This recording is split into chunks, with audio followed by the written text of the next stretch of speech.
awesome Ultra Street Fighter 4. This is Evolution 2015 coming to you live from the Bally's Casino in Las Vegas, Nevada. I'm James Chen. My name is Seth Killian, and we are overjoyed to be here with you at this penultimate year for Ultra Street Fighter 4. That's right, and we are going to jump right into the action, starting in the winner's bracket right away with II from Japan, perhaps the most surprising player of the top 8. I think he's surprising to a lot of the Western audience, maybe a lot of the Japanese audience as well. I've done a little intel on this guy. As you know, ahead of this tournament, he was one of the players called out specifically by Daigo as the most feared man. He's a player from outside of Tokyo who was primarily an online warrior who seemed to reach a new level and started appearing at tournaments and put a real mark across the face of all of Japan's top players. Well, now he's putting a mark on the entire FGC map, but he has to go against a former champion and one of the most dominant players in Street Fighter 4 history, and that is Infiltration. I love the bravery opening from Infiltration. He walked straight at II, said, "You will not have a chance to charge any of your fireball shenanigans." Well, tried to punish by going through that fireball, not in time. As a result, II is going to get some damage here. And I do think II has weathered the initial storm. Infiltration tried to go hard at him right from the start. Didn't quite pay off, and now he's at a significant life disadvantage. Oh, you see that? II was doing a lot of fireballs, and as soon as Infiltration got in, did he get through? He did. Wow, dash up Ultra. Smart stuff. It's going to not necessarily give him the light lead just right yet. Back in it, and with the setup, the safe jump from the front that time. Oh, again. Okay. And II weathering the storm yet again. This time does get caught by the slide. Nice punish, but dropping the combo, unfortunately, giving Infiltration that opportunity. Here comes Infiltration! Bam! The dive kick into a chain combo, and he's going to take that first round. And this is, I got to say, a tough match for II. You need a little space with Jury to get your game going, to establish yourself, and DiCaprio is good at just getting inside and violating that space. Yeah, the mobility options of DiCaprio obviously give her a huge strength. Oh, going for the reset mix-ups, but I think I've seen that one before. And here comes the Feng Shui engine. This Ultra, for anyone that doesn't know, allows all of her moves to chain as well as speeding her up, but Infiltration handing it. Yeah, and look at that. The time here is just running out and read that overhead just perfectly. Here comes Infiltration. Just a little bit of life left. Might not even have been a chip, but he's going to take it. And II looking serious here. Yeah, and you know, a lot of people out there haven't really gotten a chance to see a lot of high-level Jury. In fact, a lot of times, you know, I've mentioned in the past before that I felt like Jury's a strong character. A lot of people ask me why. Well, II's here to prove to you why Jury is just as strong as all the other characters. But as we said, this is a difficult matchup. DiCaprio with both good reversal options and great movement options, which is the perfect recipe to violate a character like like Jury, who needs the space. Yeah, and interesting, activating Ultra very early. The timer is a lot shorter when your Ultra meter's not full. And here it comes. Oh, he's going to go right straight to the Ultra. Is this going to be enough to kill? It's going to come very close. Hanging on by a thread. But Jury is not a character who has an easy time making huge comebacks, especially in reversal situations like that. And Infiltration putting a beating on this crowd favorite. Using that option select to chase down the backdash to finish that round. Let's see if II can get anything going here. Hasn't been able to pick up any momentum yet. And again, not able to generate the space. A little bit of breathing room here. But again, Jury's game works by charging up those fireballs, getting them out, and then punishing as you attempt to approach through them. But Infiltration looking so smooth right now. Now II with the corner position, catches the jump strong. Sets up the fireball pressure, but just countered right away by the stinger. And that was so important. Jury is so strong in the corner. Good block on the cross under. Again with the perfect reaction. See, by using the scramble to go back to her starting position, she moves forward but stays charged. And that is such a demoralizing lesson for II. He's not getting the focus. It's not quite done yet. He doesn't have the meter to quite close this out, but it's going to be 1 down to 1 mix-up, and he gets him. He goes low. II with the fist pump. And there you see why the Feng Shui engine is such a scary Ultra. A lot of people say that it actually could be one of the better ones in the game. Underrated. Infiltration switching up his rhythm here, opening with the EX rush. Try to get it meaty so that it would be safe on block, but not quite safe enough. An infiltration strategy of trying to overwhelm his opponent seems to have paid off thus far, but could it be that II is catching up to these tactics? Once again, feng shui. What's the... Okay. Oh, catches on the backdash. That's pretty safe. It's a lot safer than it looks. That air spiral arrow. Great block. Yeah. Infiltration looking. Oh, did he get her? Oh, wow. Unbelievable reactions. I have not seen Infiltration use the Ultra in this fashion. He is so on point. This is a man who studies this game so hard, just like that. 2-0 Infiltration. II making a little bit of progress there, but not enough to take the game, and now he's down 2-0. Yeah, all the matches here in top 8 are going to be 3 out of 5. The battle of the century. Fight! Hunting. Yeah, I mean, one of Jury's strengths is that kind of keep away game, but I just has not been able to get anything going from the defensive standpoint. And then every time he has, I feel like Infiltration has kind of let II get that kind of keep away so that he has the Ultra ready to go through the fireball. Every single time. Yeah. Building II's confidence. And now he's letting him come in here. He's finally giving Infiltration more of a challenge. And Infiltration has not been letting him get any of his setups either. He's been challenging everything he does on the ground. Oh, here we go. Oh, no meter for the FADC. Wow, look at the beautiful range on that. Throw. Wow. Not able to get under, and with the late hit allows him to Ultra with no FADC. And he's in it again, just like that. Yep, one mix-up. What's the mix-up here? Oh, but it stays active so long. And I got to say, this has been one of the important lessons when I saw KnuckleDoo, who also plays DeCapri, lose to Jury. It was because he was unfamiliar with the size of the EX wake-up. What a read. Just coming over, sliding, going to the slide stop. It looked like at that point in time, II was free to attack. And that was the bait. Immediately just goes into the air spiral arrow. And you and I have talked before about the nature of DeCapri as a character. She does sort of what we call the dance, like moving, constantly moving, trying to lull you into passivity. Gets him low again, and now that corner pressure. But again, Infiltration challenges it right away. Not going to let any of those true or false block string shenanigans get started here for II. Speaking of shenanigans, this is a dangerous situation. He's going to be able to chain out of that overhead. One more mix-up. It's all II needs. Went low, delayed it, but Infiltration sniffed it out. Ooh, just ran out. Oh, no, not again. Down again. Don't jump away. And will that be Infiltration? That is going to do it. Unbelievable. Infiltration, incredibly strong. II reeling. Yeah, that expression says everything. And that is going to leave a mark. So II not out of this top 8 by any stretch. He's in the winner's bracket, so he'll be headed down to losers. We will see our Kappa II again. But that is going to leave a mark for sure. He's got to do some homework. Now, the next 2 players that we have coming up. I mean, look, we've talked about this before. Bloodbath, you know, this whole thing, you know, people should Bloodbath, make it, Grindhouse, horror movie. But you know what? Of the names out there, of like the maybe 100 players who all deserve to make this top 8, 2 of the favorites who could possibly have made this, who a lot of people probably would have picked, are coming down to sit down here and face each other in the winner's bracket, and that is, of course, Mad Catz Tokido and EG Momochi. Momochi, I think, honestly, he's always been right there near the top. He is playing the best Street Fighter of his entire life, in my opinion. Yes. Over the course of the last year, has elevated Ken, a character who got a few buffs to sort of take him over the edge, and has really put himself on the map in a huge way.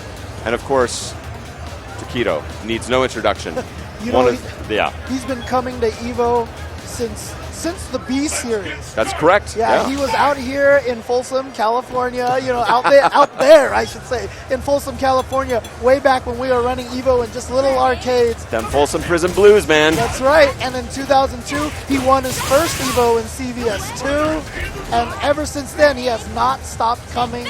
And in fact, I think it was Glenn, shout outs to GYT, yes, who pointed out that he has made 20-something top 8s at Evolution in the history of this event. And I think, to me, that also speaks to the character of his play. Incredibly consistent. He is a guy, you know, of course his nickname, the Murder Face. Yes. He is a guy that wants to take the fastest road to victory possible. And he will grind every option to make that possible. He plays an extremely technical game with a nice side dish of just real nastiness and insight into the human spirit. but is really just about trying to get the job done as quickly and efficiently as possible. A total grinder, incredibly consistent, and that's what's led to such a great record here at the EVO Series. Yeah, his original nickname was Dirty Tokido. Yes. And then he gave himself the nickname the Iceman, and then he gave himself the nickname of the Murder Face. Note to kids at home, you don't get to give yourself your own nickname. That's just not how it works. Everybody tries, it doesn't stick. Well, somehow Tokido has gotten it to stick a little bit, that Murder Face. I tried to have a cool nickname once. Tried to be like the Dominator, and no one calls me that. Everyone just calls me by my full name too. No one calls me Jay Chenzor or JC Hensor, as Mike Ross has called me before in the past. These guys, I like Momochi's eyes here. Takedo doing a little bit of scanning. Not quite the intensity we're usually used to seeing on display just yet. Yeah, but this is going to be a classic Shoto match with no Ryu. Oh, a nice change there, going into the EX rather than the safe block string fireball, and does indeed catch Momochi. Oh, beautiful focus range. Tokido, of course, coming in second place. Oh, and he hits the juggle. Beautiful stuff, only possible in the corner. Uh-oh, big chance here. Yeah, he wants to do one better than that and get first this year here at Street Fighter 4. With a good start so far, a good sweep on Momochi. Great block string and a nice wait to see if he could bait something out, because it is now on Momochi to try and generate some special offense. Yeah, okay, here's the opening. He wants that counter hit on that close stand forward to link it into the Ultra. And Takedo not even backdashing. He smelled that EX Hurricane kick. Both these players extremely familiar with one another and their own styles. Takedo now taking down the pace of the match. Knows he does not want to overcommit. Oh, that second EX Fireball just barely taking him out of the air. That was very, very fortunate on his part, but he'll take it. This guy plays the numbers. A little bolder opening this time. Yeah, that step kick. You don't want to let that advantage for Ken at that range dominate. So you see Takedo representing. Oh, wow. Ooh. Just a little maybe badly timed from Momochi. Might have gotten uppercutted out of the delay of that fake step kick. And even Takedo wasn't sure it would punish. Yeah. Okay. Nice block string. Oh, caught him. Not a lot of carry throws represented by Momochi so far. Well, Takedo, of course, intimately familiar with that range. Oh, that was his opportunity. He called the right way on the teleport. Not able to punish. I think he was just scared of that Ultra 2. That's correct. That's an excellent point. You can cancel the ending frames of that into the Ultra 2. Very dangerous. Yeah, so Takedo, very smart stuff, not falling for that and using it as subterfuge, essentially. Oh, there's the carry throw. Oh, just barely. Oh, love that ending sequence. Took one tiny step back. Yes. Took himself right out of that throw range. Able to take that round. We're at one apiece. And shut down Takedo's approach. Yeah, beautiful. And two very different rounds, but two very different styles. And I really like the adjustments there from Momochi. Great tech. Yeah, very dangerous too, because Takedo very good at the low strong frame trap. Low strong counter hit, link in the stand roundhouse, the stand the opponent up. Oh, he's gonna get a crumple here. What? With the fancy stuff just to put him back in the corner. That's so exactly what that combo's for. But good reflexes there from Momochi to get that neutral jump with his own uppercut. And I love the measured pace of this third round. Both men have fired their big guns in their first two winning rounds. And now want to take those. Oh, that's an opportunity. He could have gotten a jump kick. He really wanted that deeper jump in to get a full combo. Cost him his opportunity, but still with a huge life lead. Oh, and that Kara throw misses. Oh, he just jumped out. Incredibly smart. Incredibly smart. That could be the round right there and game one. Yes. Because now he has the space he needs to stay out of trouble. Here's the sweep. Also, Takedo needed his one combo into Ultra 2, though.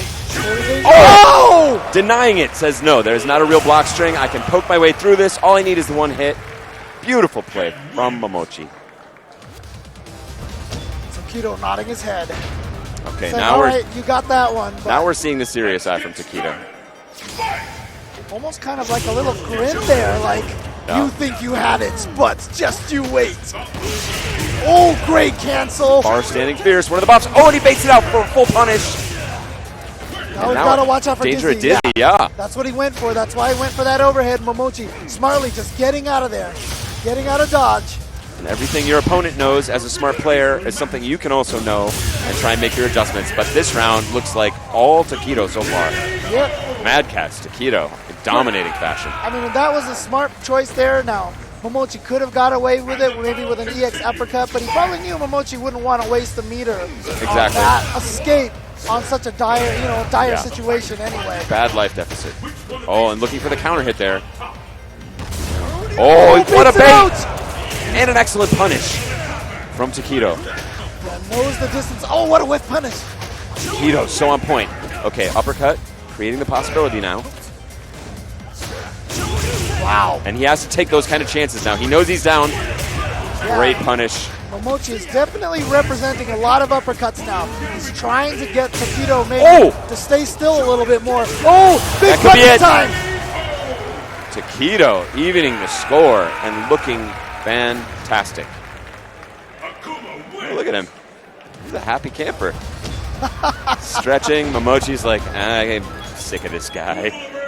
I love that expression from Takedo. I do, because that's showing that he's relaxed, that he's confident. That was such a confident last round. Yeah. And you see him doing his own little dance, throwing out jabs. Again, trying to bait that reaction. Momochi with incredible reflexes, but was made to pay for them a few times in that last game with some errant uppercuts. Takedo just looking in total command of his character and denying the openings.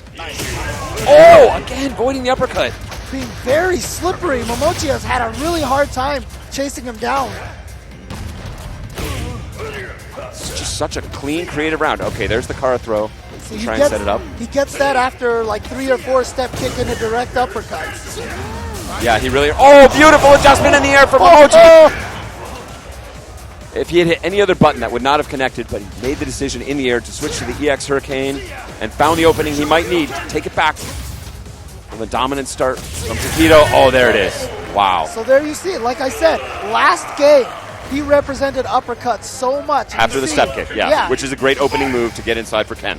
And then all of a sudden, you see now that he's gotten Takedo thinking about those uppercuts in those situations, he went for throws so much more often. So setting himself up for future games. Even in a losing game, you could be building some strategy for the future games. Putting some ideas in the mind of the opponent that you can cash in later. Oh, stays crouching, smart. Yeah, he didn't want to challenge it because he knew he could get that mix-up again from the EX spin kick. Takedo playing a little more conservatively now. Wow. Ooh, and Momochi. Backdash is out of that Kara throw range.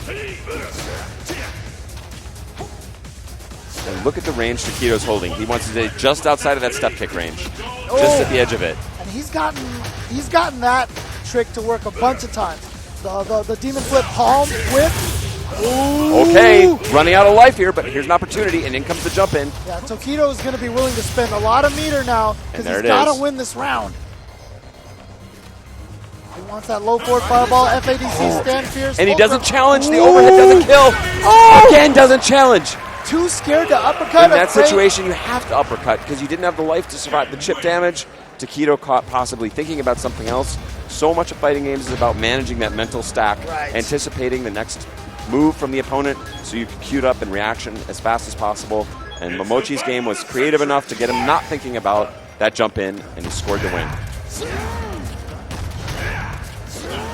Oh no. And now he's got him in the corner too. And mostly thanks to Takedo's own doing. Yes. Where's that confident man we saw 1 game ago? This has been so incredibly back and forth. Once again, Takedo taking so much advantage off of that far standing fierce cancel, blowing up the focus attack. You'll notice how few fireballs are coming from Ken, a fireball character. And it was after that crumple. We saw Takedo do a focus attack just there. He scored one of those in game 1 and never again. Momochi said, I'm shutting down that option.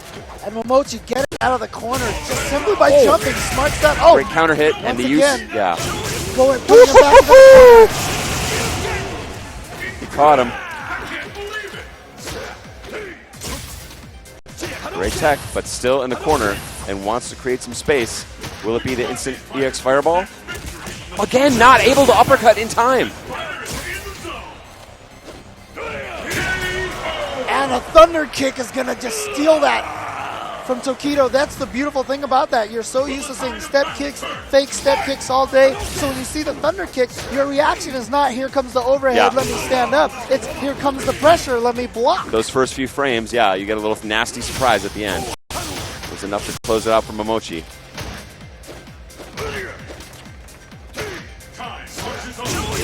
Okay, and you see the ebb and flow of Momochi's decision. Of the choices. After that step kick, you get a brief advantage, so you can try and go for a throw, or, of course, the uppercut, which will counter anything that Takedo does. Yeah, and he went from uppercut a bunch of times to Yes. throw a bunch of times back to uppercut. That's the essence of the fighting games. Oh, got him.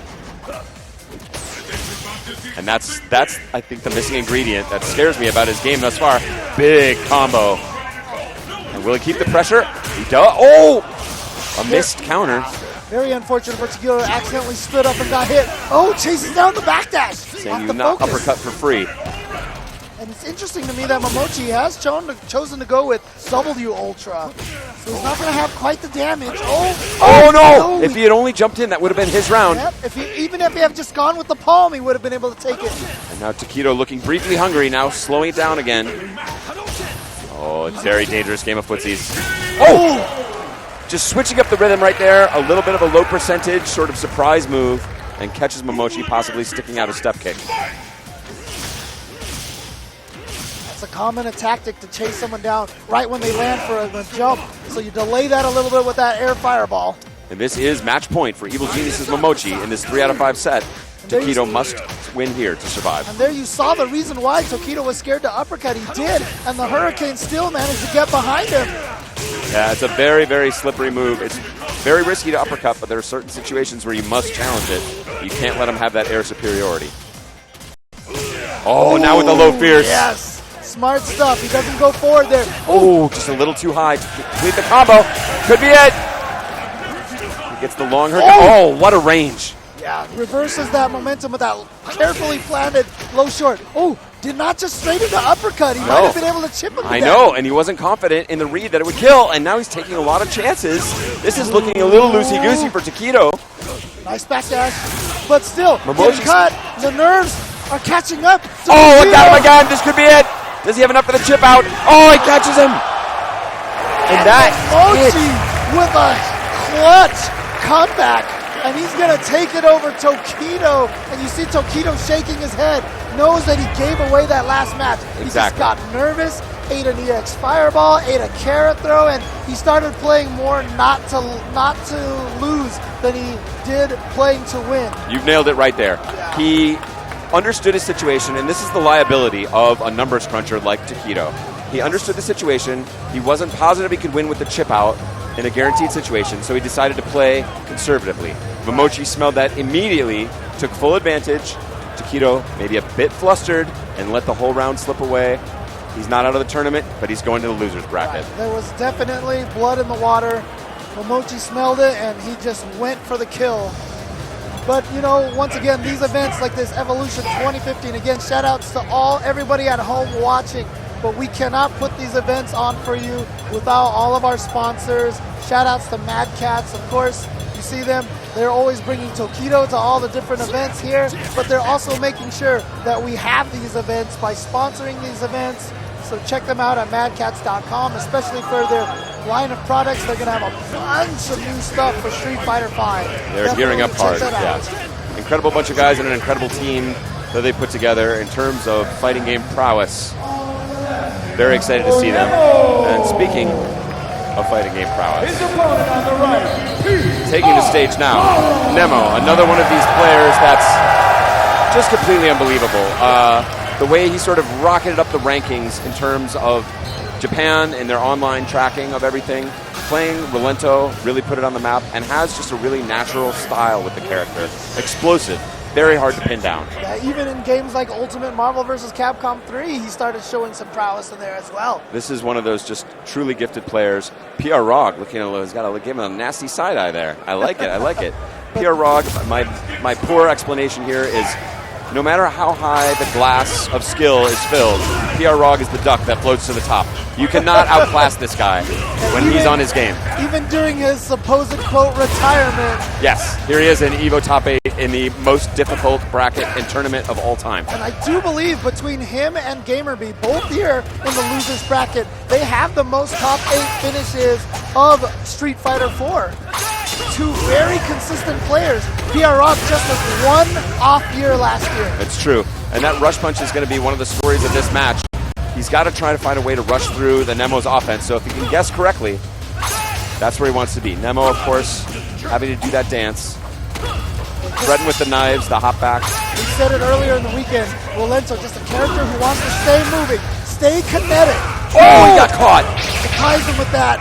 Oh, and the reset. reset. So smart. Great block from PR Rock again. Oh. But that time, not sure what side he was going to land on. And then, of course, Balrog, once you cross up, you lose the charge. The charge is gone, yeah. And then it becomes so hard to know which side to defend on, because that's the only option Balrog has. PR Rock going hard there, spending the meter. Trying to get the stun. Oh, with the overhead surprise, but not able to complete. Something in his mind told him he did it too late, and he blocked successfully. Oh, I love that idea. Beautiful weight. And that jump back roll for Rolento. So much priority, even hitting guys out of the air. Goes for the reset. And Nemo finds the dizzy. That was incredible. It all began with that jab roll that stopped just in front of PR Balrog. Confused it for just a brief moment, and now that great opening from Rog could be slipping away. What? No. Oh, he just chased him down. That was a Hail Mary. Oh, not a proper punish from Nemo, but Nemo's going to take it with the armor break on the EX roll. And Nemo with, it looks almost annoyed that PR Rog would try and hit him with that ultra. It's like, look, we're in EVO top 8 here. You're not going to catch me. I'm not going to do a move that you can just full screen ultra like that. PR Rog nodding his head. Remember, this is 3 out of 5. Nemo at 1 game needs 2 more to win. PR Rog looking to tie it up now here at Evolution 2015. And that's been the bane of PR Rog's existence here. In terms of reversal moves, that was a genius jump back. The rush punch allows him to penetrate the defense of Nemo, but his reversal options up against this kind of pressure very, very weak as boxer. Oh, wow. Accidentally corners himself. PR Rog, that time? That time? Yeah! All right. What's one more mix-up for PR Rog? Oh, he goes low! The non-mix-up mix-up. Taking a page from his teammate Justin There Wong. you go. Always go low.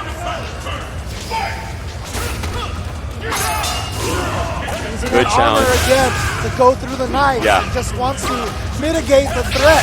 The frame advantage that Rolento gets off of the knife is so key, and PR Rog just doesn't want to give that to him. Nemo coming out on the on the upside of these exchanges thus far. PR Rog with a little drop there. Wouldn't have amounted to much damage, but could corner Rolento, which is super critical in this match. Oh, surprised that PR Rog just missed that punish. Nice. Sniff that out. And that's so important because that was the time he got lit up in game 1. I think that was supposed to be a punish. He missed it, but he's not going to miss it the second time. He says, you give me the second opportunity, thank you, I will take it. Oh, he baited it out, but not able to punish, and he's going to get hit with the ultra. Wow. What a turnaround from Nemo. Great reactions from Nemo. Is this enough? It is. Oh. Beautiful stuff there from Nemo. With the reactions to know that if he does get the bait for PR Rog to jump, he can just ultra him raw right out of the air. And it all connected. A heartbreaker for PR Rog, who played a great round to that point. And now Nemo, smelling a little bit of blood, is going in hard. Great anti-air. Oh, missed link there from PR Rog. The danger moment now for Nemo. Even though he's got this huge life lead, he does not have the resources. PR Balrog standing a lot of meter. But he has that corner position now. That's what he needed. Good punish. That was a brilliant punish. Oh. That could be. PR Balrog going into defensive mode. Doesn't have any life to give here. Man, that's not fast enough to punish. PR Balrog not wanting to commit to a throw attempt. Not able to punish there. Rush. Okay, good idea, but he traded. Oh, he just goes for the EX headbutt. I like the idea. Not much he could do. It was a great idea. It did depend on what would have been a mistake from Nemo to throw something out at that range, but in that situation, he knew Nemo was grinding him down, and he needed to make something magical happen. Nemo denying it, and is now 2-0. This is loser's bracket. That's so the true. loser of this will go home. PR Rog needs to win 3 in a row. One of America's last best hopes.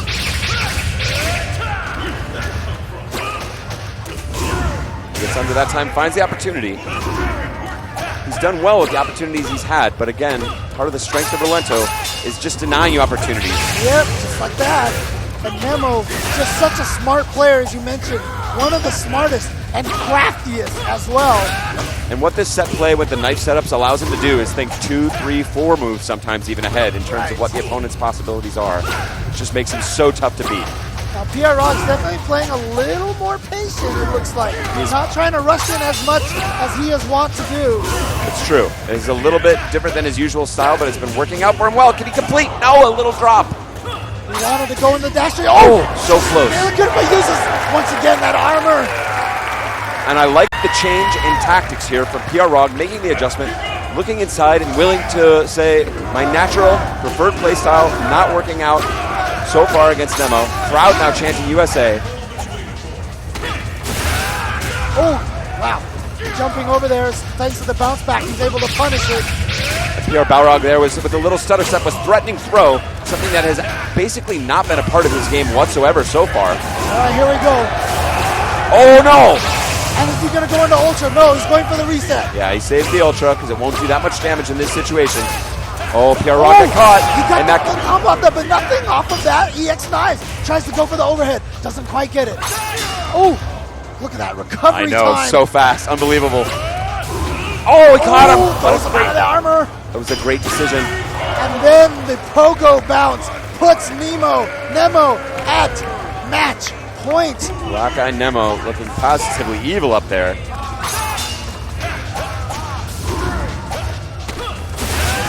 Oh, PR Rog trying to challenge. Got caught by it though. PR Rog doing a lot of backdashing here, wants to find his footing. And Nemo just not afraid after that rush punch. He's got a sequence that he's going for every time. He knows that PR Rog is -3 after that rush punch, so that he always has the advantage to go at him. Oh, trying to do that air to air, just can't get it. But Nemo's sniffing it out and changing the timing. Okay. Oh, here we go. Is he going to ultra? Yes. So he wants that corner carry. The corner is where he can finally keep Rolento a little bit more honest. Threatening the chip out, yeah. Oh, yeah, he thought Nemo was probably just going to go into raw ultra. Didn't want to challenge in that situation. Oh! Showing Nemo respect here, but again, this is PR Balrog's adjustment. Oh, hits the sweep. That was the right read from PR Rog, too. Oh, no. Oh, he got not fast enough! Not fast enough this time. PR Rog. No. Shaking the finger. No. Reaching for, I don't know, is that a tournament legal monster can? Oh, okay, I think it's a water bottle. I don't know. There you go. It shouldn't be that much monster. He's dangerous.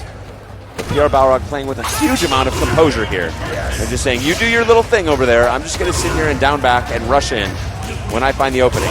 And it's working out in a huge way. Rolento's very similar to kind of like an El Fuerte character. You have to realize all the motion that he's doing is just there. It's just razzle-dazzle. It's like that Dead Capri dance we talked about before. Yeah, exactly. It's there to distract you. Give him the old razzle-dazzle. Hide your true intention. Hope they're hypnotized, and you just have to calm it out and not even worry about it. Oh, here we go. In the ultra. Could be it. PR Balrog, so smart this round. Hasn't been challenging anything. Not quite, though. He just gets a jump attack. That's it. Yeah. Yes. Oh, he got it. Oh, wow. Wow, I'm surprised PR Rog went for 2 attacks after landing. I thought he was just going to go straight jab, dash punch. It looked like that would have done it, but maybe he knew better and certainly found a way to close out the round. And PR Balrog on a tear coming back here. Oh, very fortunate for PR Rog. No crumble. And Nemo really trying to up the pace of this match, recognizing that PR Balrog is giving him a really hard time when he allows him to play full defense. I mean, here comes Nemo, but PR Balrog smartly surviving that brutal assault. yeah, honestly, oh, you know what? He baited it out. Going for that the follow-up every time. Every time. It was so smart from that time he did it. Baited him out properly. He is the chip out, yeah. So this is going to be match point for Nemo. Black Eyes Nemo on the verge of eliminating one of the few remaining Americans. But once again, the biggest problem for Nemo is that PR Rog has sitting on all that meter. So Nemo probably going to try to go back, build a little bit of meter with the knives. They don't build a lot. Oh, the Nemo combo. PR Balrog still waiting to find his opportunity, and Nemo smelling it. Gets the EX roll. Oh, again. And again, that EX roll. So much priority. Okay, baited it out, but not able to punish. Yeah, PR Rocks had to respect the post jab dash punch situation so many times. Oh! This is the opportunity he needed. Decides to save the Ultra. Oh, he got him! He got him! Did he time it properly? He did. It's going to be a lot of damage. PR Rock on the verge. Can he make this comeback? Raw Ultra, the wrong way. PR Balrog standing strong for America. He is staying alive in this match. He's tied it up 2-2. He refuses to die. PR Rock staying alive. Nemo trying so hard right now to send him home. The crowd on their feet, and that was such an incredible round from Nemo. He was all over him. PR Rog weathered the storm, found his opportunities, and made it count. Yeah, PR Rog, though, interesting enough, does not seem to know the counter to the roll, to that hot back roll. I find that almost unbelievable. So we'll see if he has something special in mind. Right. Ooh, thought he had that link. Not going to get it. Now here again, all Nemo, and Nemo trying to keep the pace high, not allowing PR Rog to play too much of his defensive down back game. Nemo has been trying very hard to get that jump pierce and land at the different sides. PR Rog doing a good job so far of knowing which direction to block. And a great anti-air with throw, yeah. All right, here's an opportunity. Oh, he tried to catch the back dash. Yes. Gets punished. Yeah, just chip out time. Yeah. And barely the last hit. And the crowd silenced very quickly by another great performance from Black Eye Nemo.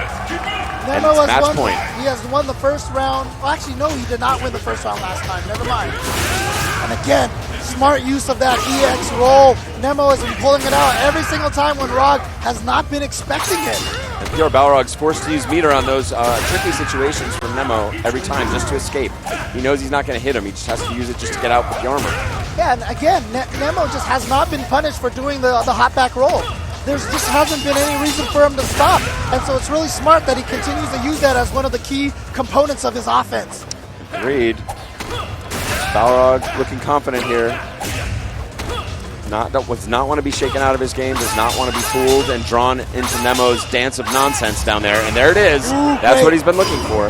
What a reaction from Nemo to be able to get that slide to combo. Oh, and he gets the proper punish. Wasn't confident in it. Oh, no. Yeah, Balrog with the right call on the jump back, but not able to punish. Nemo picks it up with the combo. Still anybody's round. Oh, no, that could be it. Into the Ultra. Here we go. Is this going to be enough? Has Nemo sent PR Balrog home? Not quite. Not yet. PR Balrog stays alive. And he's just building that meter. He wants to. Okay, there's the roll. Oh, he's trying to do a chase down. Not going to happen. And Black Eyes Nemo is going to move on in loser's bracket. It'll be a 7th place finish for Evil Genius's PR Balrog. An incredible run, especially for a man who claims he's retired. I got to say, it was an incredible set. After the explosive start from Nemo, I thought PR Balrog made a genius adjustment, not only because it was effective, but also because it was contrary to his preferred playstyle. Right. He was willing to analyze the situation and realize, I need to take it down a notch. Every time I'm getting into these scramble situations, Nemo's 3-4 moves ahead. He's got this all figured out. His jabs, his reversals, these are better. I'm going to take it down a notch and just turtle it up. And he was able to make that run, pick up a couple of games, bring it even again, and then Nemo not quite able to get it done in the end. Nemo also realized that, decided to turn up the pace of the match, say, this guy's trying to turtle back here and just chill it out. I'm going to take it to him, and he did. So, incredible game. Speaking of turtling, check out turtlebeach.com for your headsets here. Again, another one of the sponsors of the Capcom Pro Tour. They, you can always see it, the players on the stage for all the Capcom Premier events using the Turtle Beach headsets. Yeah, wouldn't be possible without them. Great way to drown out the jeers and the cheers and stay focused on your game. Up on the stage right now, of course, at least one man who needs no introduction to the EVO faithful. It is GamerB, who made his first big splash on the EVO stage, making just some incredible dents, and another guy that's really been remarkably consistent in his run here. Are they started? Oh, this is still button checks. Okay.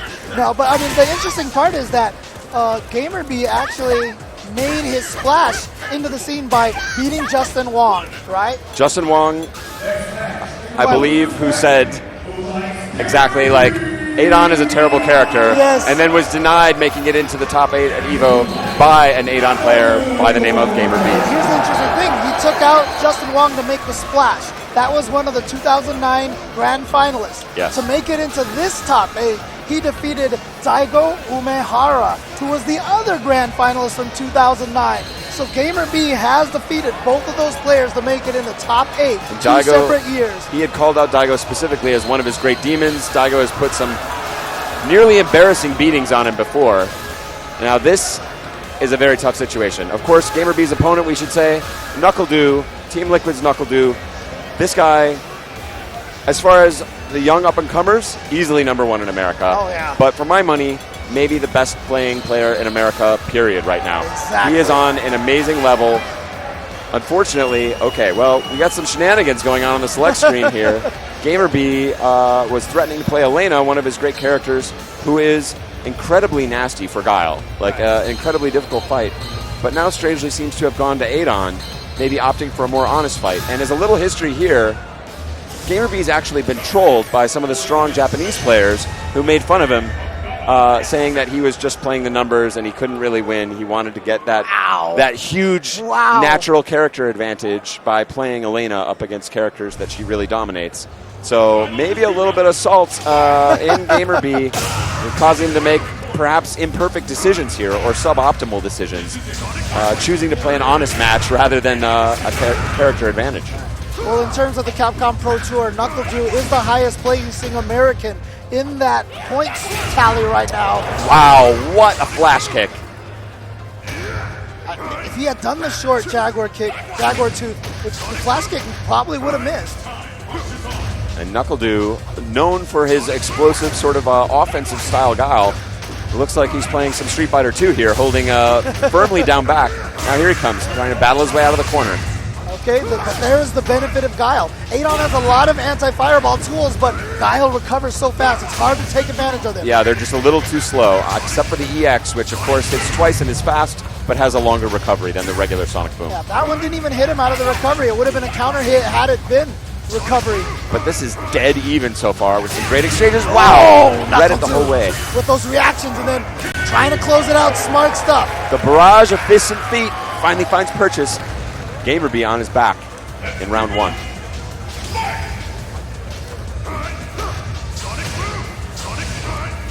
We're looking for that donkey kick, but Gamer B's spacing on that jump in was perfect. Oh, wow. Backed off to get out of the throw range. Then with a straight to the face. Oh, but here comes Gamer B. And now threatened Dizzy, but this is also just a really dominant position. Very difficult for Guile to come back. Okay, Guile not really going to be able to take advantage of that. Not a lot of good juggles without any charge. Oh, no. Oh, no, just eats it. Just eats the jump in raw. And then Gamer B goes for the throw. This should be it. Yeah, Gamer B smelled blood there, went in for the throw, and NuckleDu, I think, had maybe mentally surrendered that round a little bit, realizing it had just not gone his way in a big way after that opening series from Gamer B. Will we see a little bit of the more... Oh, okay, beautiful adjustment to the adjustment. He knew he was going to land on the Sonic Boom, did the Jaguar kick, and Guile sweeping, realizing he had to do the Jaguar kick to avoid the Sonic Boom. Managed to catch a backdash with that EX Jaguar tooth, but then great recovery here now from NuckleDu. And the EX Jaguar tooth is, of course, a cross meter, but it's almost a freeway in if Adon wants to get in close and mix it up. Yeah, we mentioned how hard it is. Hits out the flash kick with his own uppercut, then does it again. And NuckleDu, knowing he had to flash kick, he recognized that Gamer B would probably smell it out, but he couldn't take any more chip damage, had to try for a reversal. Doesn't happen. Game 1 to Gamer B, representing Avermedia. Yeah, looks like this pick of Adon here is working out for him. Yeah, this is basically both of Gamer B's characters are real rough for NuckleDu's primary choice of Guile. Well, I mean, we're here at the character select screen.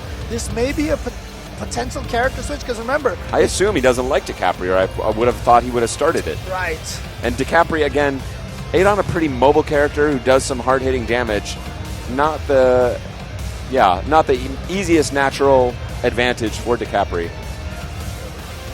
But that Guile, he took a beating there in game 1. He played well, made some good decisions, but it's just still a tough match.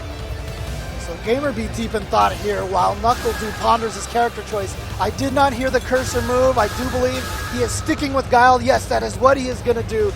Both of these players with really strong secondary characters. In fact, Elena and DiCaprio was a match we saw earlier, I believe. Yeah. So, and that is a matchup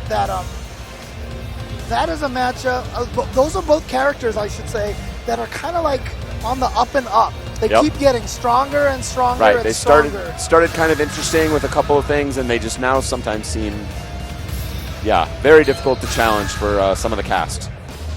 NuckleDu shaking his head there, not maybe with complete confidence, but let's see if he can shake it off. Still a young guy, but a lot of tournament experience and a lot of composure. GamerB, of course, I don't know what this guy does other than play Street Fighter, but what else do you need? What else do you need? Do with the big opportunity here. And trying to meet him in the air.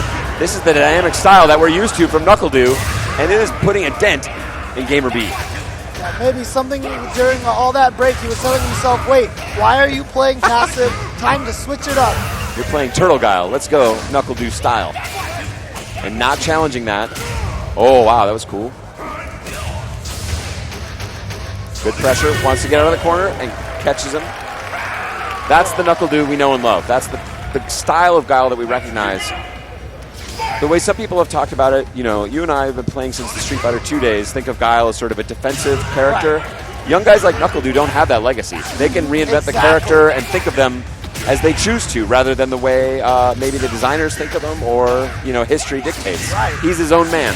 He has no preconceived notions of the character coming into the game. Catches the backdash, tries again, but it would be hanging tough. Oh, wow. Both of them whipping there. Oh, he gets him. Not going to spend the meter on the ultra just yet. Smelled it from NuckleDu there. But he's found the screen space he needs. He tried to challenge the Jaguar 2. Doesn't come. He is not.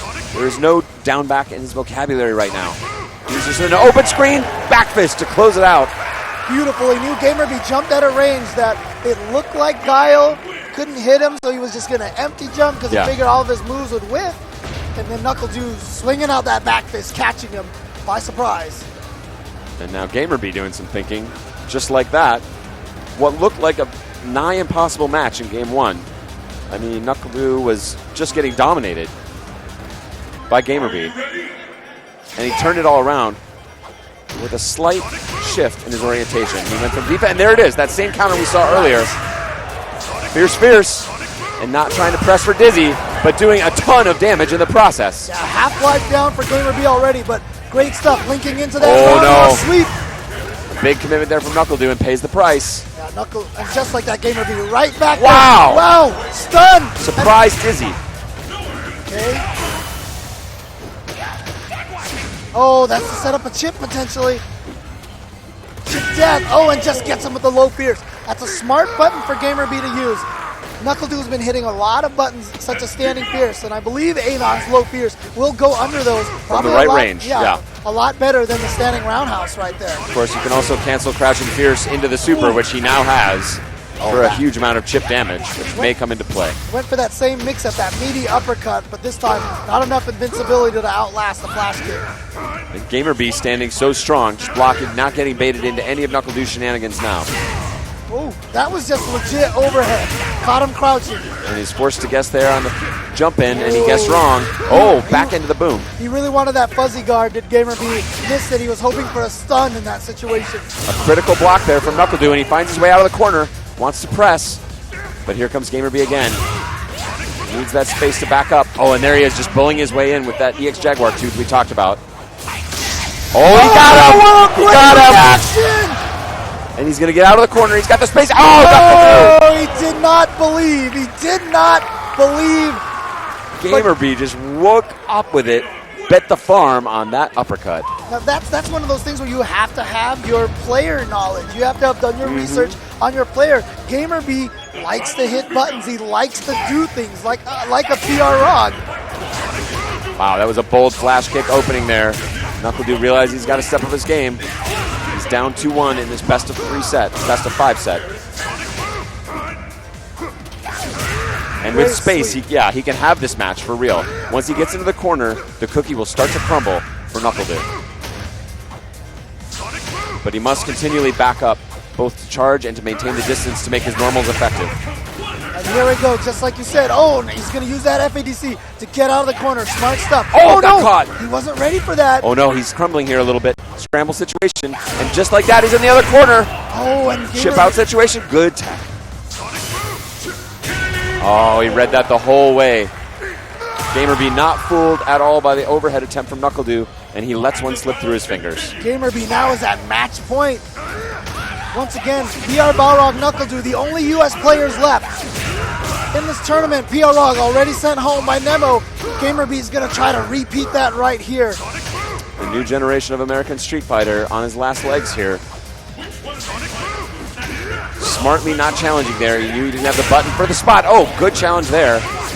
Gets a trade. Oh, and he completes the combo. Very difficult in that situation. Beautiful confirmation. Sitting on a lot of meter as well. Ooh, another good fortunate. trade. Yeah, very fortunate that it traded. That could have led to a sweep for... Oh. And Gamerby could have uppercut. Yeah. He paused just a moment and possibly a missed input, possibly mentally just a bit off. Like a brain freeze, yes, basically. Exactly, which is an important part of this game. Yeah, freezing your opponent's brain. That's exactly what he wanted. He looked like he was going to jump the Sonic Boom, blocked it at the last second, got NuckleDu to jump, but just didn't uppercut in time. And now Gamerby playing a little more conservatively. Not going in nearly as hard, willing to sit back and try and weather the storm. Yeah, finds the jump in. That's a problem when you get a lead and you're at like match point. Yeah. Sometimes you just stop playing aggressive, and we saw that earlier. That whole play, playing not to lose. Oh, and he has not guessed right on these jump ins from from Gamerby. And again, getting caught low. He's running out of life. It is still game point. Oh, and again, just the uppercut from Gamerby. Once again, NuckleDu just didn't believe. But as I said, you got to know your opponent. Gamerby, very active. You know, even with 8 on, as opposed to someone like Rolento or Fuerte, very kinetic with the character. And I got to say, just on the numbers, fighting games often compared to some sort of mix between speed chess and poker. In that poker situation, I got to say, at that time, Gamerby was the big stack. Yes. He had the life, he had a game advantage, he could afford to make some sort of slightly crazy plays according to the numbers, like an uppercut in a situation where it would have been risky for him to do so, and that gave him the opportunity he needed, closing it out against Team Liquid's NuckleDu. Another great run for a powerful young Street Fighter. I think we'll be seeing more of him almost certainly as we head into next year, but that'll be the end in 7th place for NuckleDu. Yeah, we cannot discount the accomplishment that NuckleDu had, especially at the age that he's at. I mean, look, a lot of players can't even get to this point in their lifetime. He gets here when he's, not even 21 yet. Yeah, I was going to say, I don't think he's legal to join the celebrations after EVO here tonight. So, but congratulations to him. Just an incredible guy.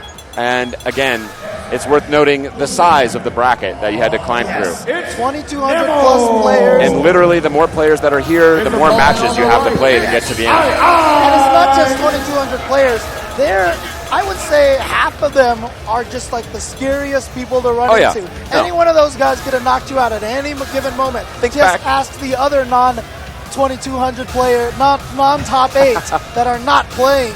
And if we bring it back to you sitting on the couch playing Street Fighter with your friends or whatever, wherever you played in an arcade, some sort of game center, everyone in this room is the best guy you ever saw in that group. They're all the baseline of bad here is still the best you've ever seen, and that's 2,200 of those they've had to burn through to make it to this stage at EVO 2015.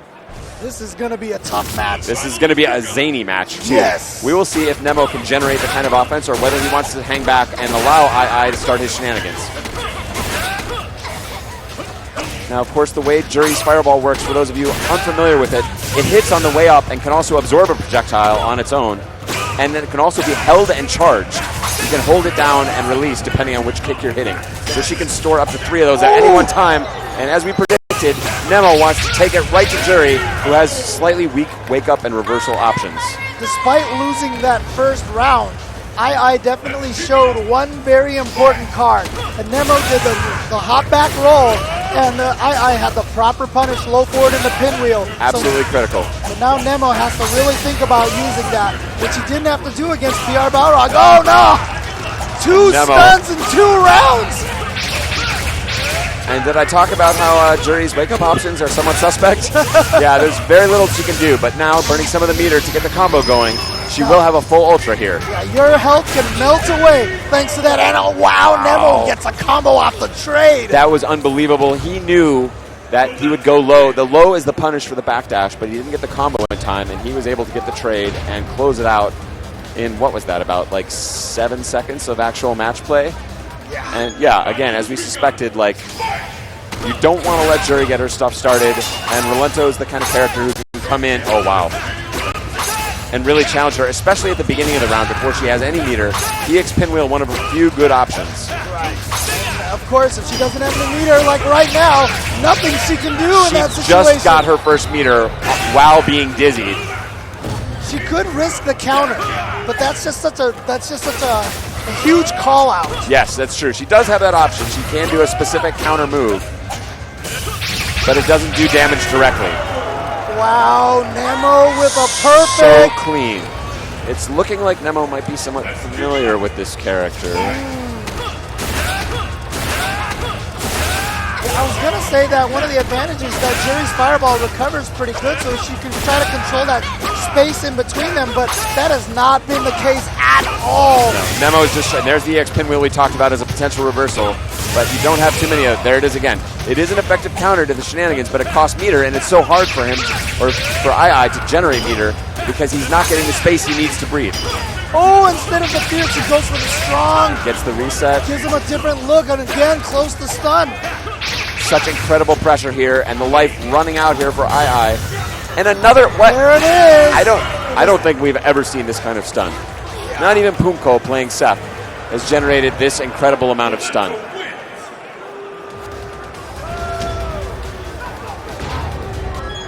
So now Black Eyes. Important Nemo, message from a sticker there for everyone at home. right there on the verge of advancing on in the loser's bracket. And look at that clean counter. He had that stand fierce for Rolento queued up, smelling she would do the counter in that situation. Are we going to see another stun? It's okay. I just barely escaped that. The 5th stun, 4th stun that we've seen. Oh, this is going to be big. Oh, yeah, great jump away. And using the strong button so it's a soft knockdown so she can get some offense going again. And we were seeing that was all, she was under the Feng Shui engine that entire time. You see the power of it and the corner pressure, but now, very critically letting him out. There's the proper punish you talked about. Yep. Closing it out. II finally puts one on the board. R Kappa's II, a crowd favorite, a fan favorite, been blowing people up this whole tournament. Ooh. Wow, the preemptive low forward. Challenge. What an adjustment from this guy. Oh, are we going to see the stun the other direction? What? There it is. There it is. And the crowd feeling it. Will it be the super? No, he's not going to get that crazy. Yeah, it wasn't going to do a lot of damage, so he's going to save the meter. But now here comes II getting the jump attack. He's on the board. He realizes, this guy's going to turn up the pressure on me. I'm not able to get my defensive game going. I'm going to take it to him because your reversal options also stink, Rolento. I don't have to sit back and take this. I'm taking it to you. Yeah, a lot of that momentum was gained back from that great usage of the Feng Shui engine. Yeah.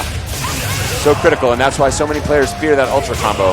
So many possibilities. And now the corner pressure. Now Great counter. chops. Wow, he's covering all the options. You see now, Look at guys, this. is the character this is the player that Daigo was so scared of. Now you see why. A complete shift in momentum. And another dizzy. Anything you can do, II. better. He's flowing. All Total the focus, stuns. and Nemo nods his head in respect, like, oh, okay. Still got a lot of work to do. He must close this out to even up the set. Oh, that beautiful crouching strong. Great anti-air. Gave him all this pressure situation. And another proper punish. Oh, right. air to air. Good And stuff. now Nemo with a chance to put on some pressure of his own. EX Pinwheel finds the mark. Oh, missed the jump Challenging. fierce. Yeah. He knows his life is running out.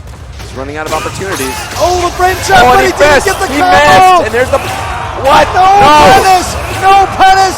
Nemo has he an opportunity. Oh, cross up, no ball. Oh, he starts it down again. No, you will not roll in here. 2 games to 2. R Kappa's II putting Black Eye Nemo on his heels.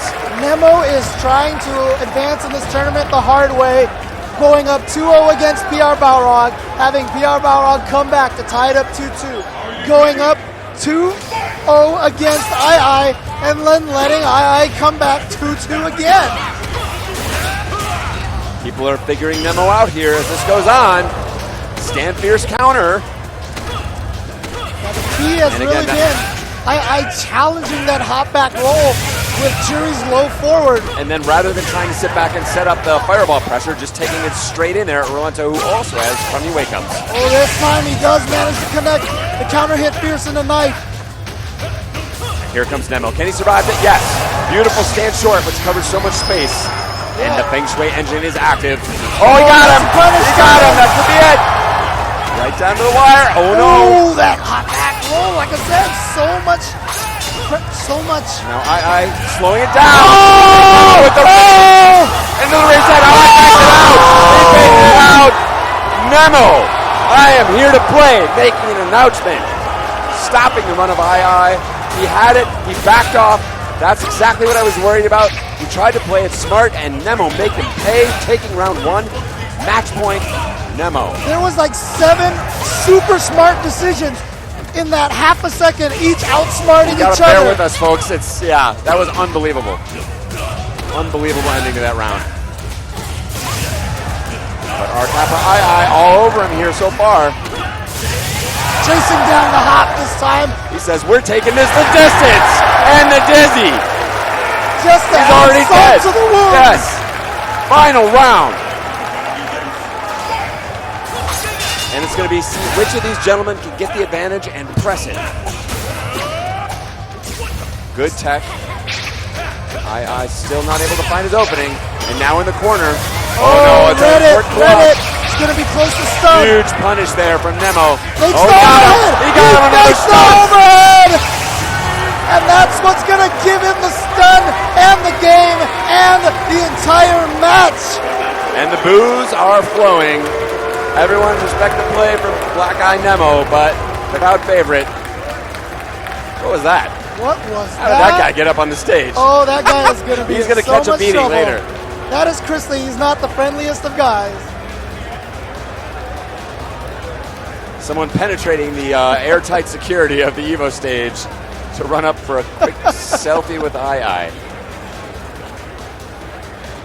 I'm going to expect to see a straight football tackle the next time something like that tries to happen. I imagine that man is just laying flat like a pancake somewhere off stage to the right. Just be slowly peeled up. So you can see in our bracket here, Nemo advances to loser semis. And up next, it's going to be Mad Catz Taquito versus AverMedia's GamerB now, to see who will face Nemo. At South by Southwest event, GamerB did really well at that event, got very far, and part of the way of getting there is he defeated Daigo and he defeated Taquito. And after he beat them, he was so happy. He said those 2 players are his demons. And so he was able to defeat them there. He's already repeated 1/2 of that here. 1 demon dead. Yep. But now he's got another demon that he's going to have to go up against. And that, of course, is Taquito. And can he do this? Demons coming in 2. Yep. But again, this is, there's winning the championship and winning, great prize purse and money and, celebration and all that. But then there's winning in a way that really proves something to yourself as a human being. Exactly. So it's not, Exactly. I remember that going back to the days of the arcade, like the guy you could never beat before, you finally are able to beat him, then you're not just beating him, you're sending him back to the change machine regularly, Right. and you just know, that guy is off my radar anymore. I don't have to fear that guy anymore. And that's what GamerB is trying to struggle with here, to try to achieve. Again, known as the Bee because he's one of the hardest working guys. He works like a bee, which I guess work very hard.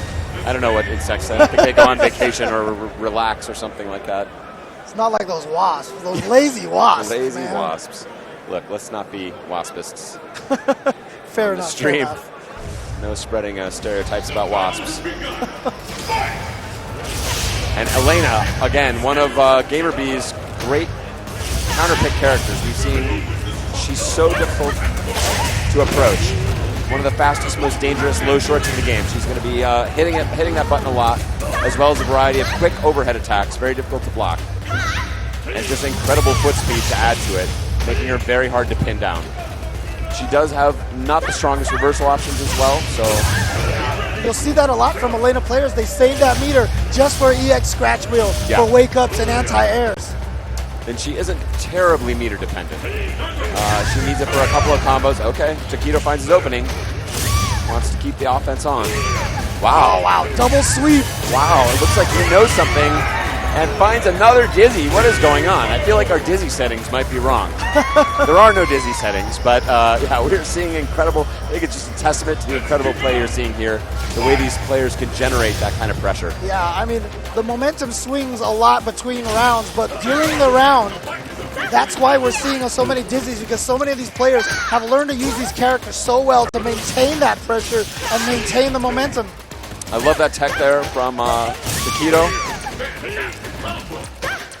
Again, Taquito, of course, inventing the Akuma Vortex. Wow! Oh, not a trade! Taquito smartly slowing down the fireball to counter that potential, and Gamer falling into his trap. Unbelievably smart play from Taquito. Yeah, if he has done his homework. If he had used the regular fireball, she would have sailed through. Yeah. But he used the red one instead. And not only... Oh, no! He's going to go right into another Ultra. Yeah. She'd already powered it up again. He will survive this, but it's going to be a new scramble situation. Oh, he doesn't try and chip her out. Oh, it's like to be it.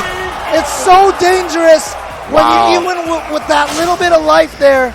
As long as Elena has that one bar, you have to worry about the EX mallet smash, and that's exactly what GamerB pulled off. Now that slide causes really weird block stuff. Yeah. It's a very unusual move.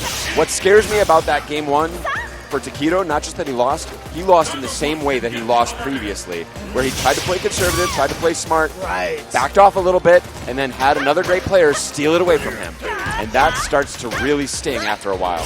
You don't want to leave this stage trying to have played the numbers and trying to play smart.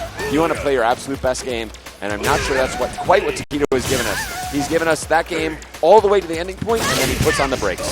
And you know GamerB is not the player to be shy about taking advantage of your mistakes. Daigo had a one frame miss on the punish, and he ate a raw ultra, and that's what got GamerB in here. He's going to take everything he gets. Taquito's going to give him just like... Oh, out of range. Taquito again. So smart. Recognizing the ultra choice from GamerB, he's picked this ultra specifically to punish my fireballs at range. And now Taquito using a little bit of jiu-jitsu and turning that potential advantage for GamerB into a liability. Oh, and knew that he was going to try to focus dash through there. Was already with his own low forward fireball to intercept the forward dash. Taquito now switching up the style with this just total fireball assault. Smart block. Nice challenge from Taquito, gaining the advantage back to his side. Thought it was going to be maybe a cross-up hurricane. Did not come out that way. Here comes Taquito. I'm very nearly a perfect here and not getting baited by the low roundhouse from GamerB. That might be good, yeah. I don't think he can take it. Yeah, I think Taquito said, you know what, I want to get rid of that weapon from you and still have enough life to be able to play again. Now he can do this. He can jump back and throw fireballs. Yeah. Not going to let GamerB, chip away at his life and then save the meter. You certainly don't want to get hit by an ultra ever, exactly, but he is defanging Elena by doing that, and also at the same time he was doing it by creating that possibility, he was throwing good fireball pressure that could have hit GamerB at any juncture. So a strong, smart, long view play from Taquito there. Searching, and that huge range on the focus attack for Elena, but it is slow. And now finding the corner pressure. Okay, she goes in, had to burn it, yeah. Save her, make sure she was safe. Oh, smart blocks. And a great timing on that counter. And wow, GamerB's patience really paying off there. He was willing to weather the storm. Incredibly difficult link to accomplish there. And Taquito really thought he was going to go. Hit her out of the air. Yeah, and he can combo off that, but missed that link. Oh, he tried to ultra. Didn't get it. Had the right reaction. And with Elena's floaty jump. Look, it's really hard to jump over a fireball and hit someone with Elena. Well, it helps when they throw the fireball when you're already down. You're already halfway down from your jump. So Taquito thinking one move ahead and pays for it there. But a nice overall mix in terms of his varied offense. Great slide from GamerB. Wow, stand short counter poke to deny him the fireball startup. Okay, delayed wake up, throwing out that timing a little bit, ending up in just a tech throw. Nice chase down on the back dash. Here comes Tokido. Gets the counter hit, but doesn't confirm it. Oh no, too fast on the throw. I don't think he thought that jab was going to hit. No, the hit stun is longer than the block stun. Wow, he completed it. Beautiful stuff here from GamerB to take Not it in. quite yet. Oh, he's living. Oh, just dash up, stand short is going to do it. Tokido was not ready for that. Just I don't think he believed that GamerB was going to stick a button out in that situation. But I think that was smart distancing. GamerB stood at a range where uppercut felt a little dicey. Yeah. And so then poked with the stand Wasn't short. guaranteed. And again, he could afford to bet it. He had enough of a life lead in that situation to be able to take the hit if the uppercut did come.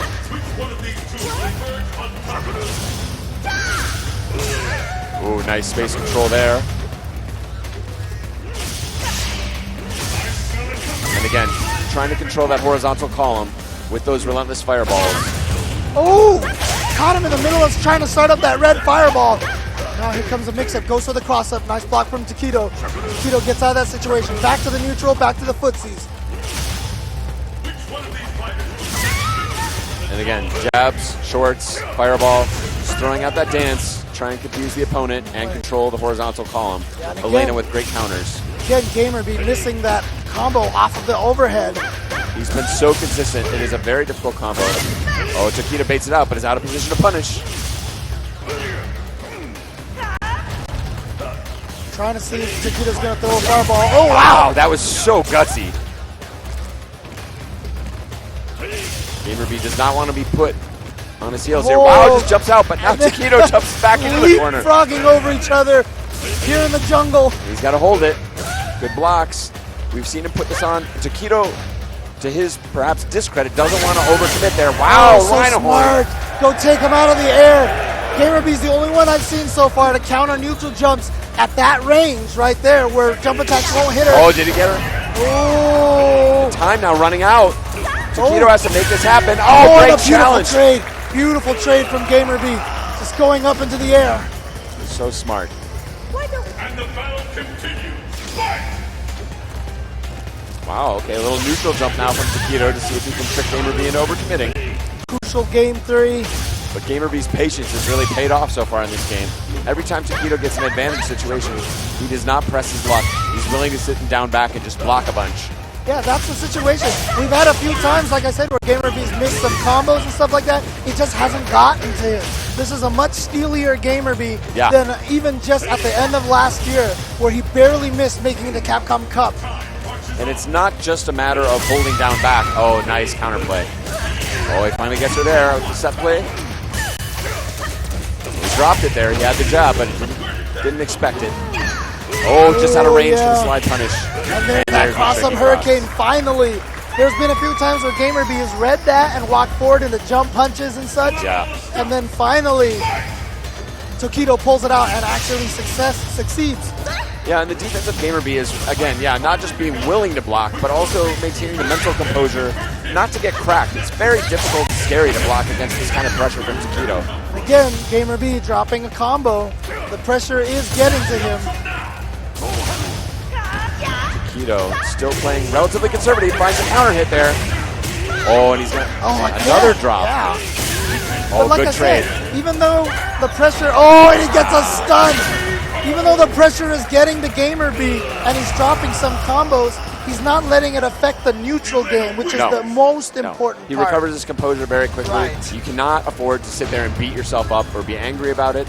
You have to just get right back, snap your mind right back to that neutral game where reactions are absolutely critical to find those openings. Right. I've always said that playing fighting games, one of the biggest keys is that selective memory. Yeah, you must be willing to move past old traumas very quickly.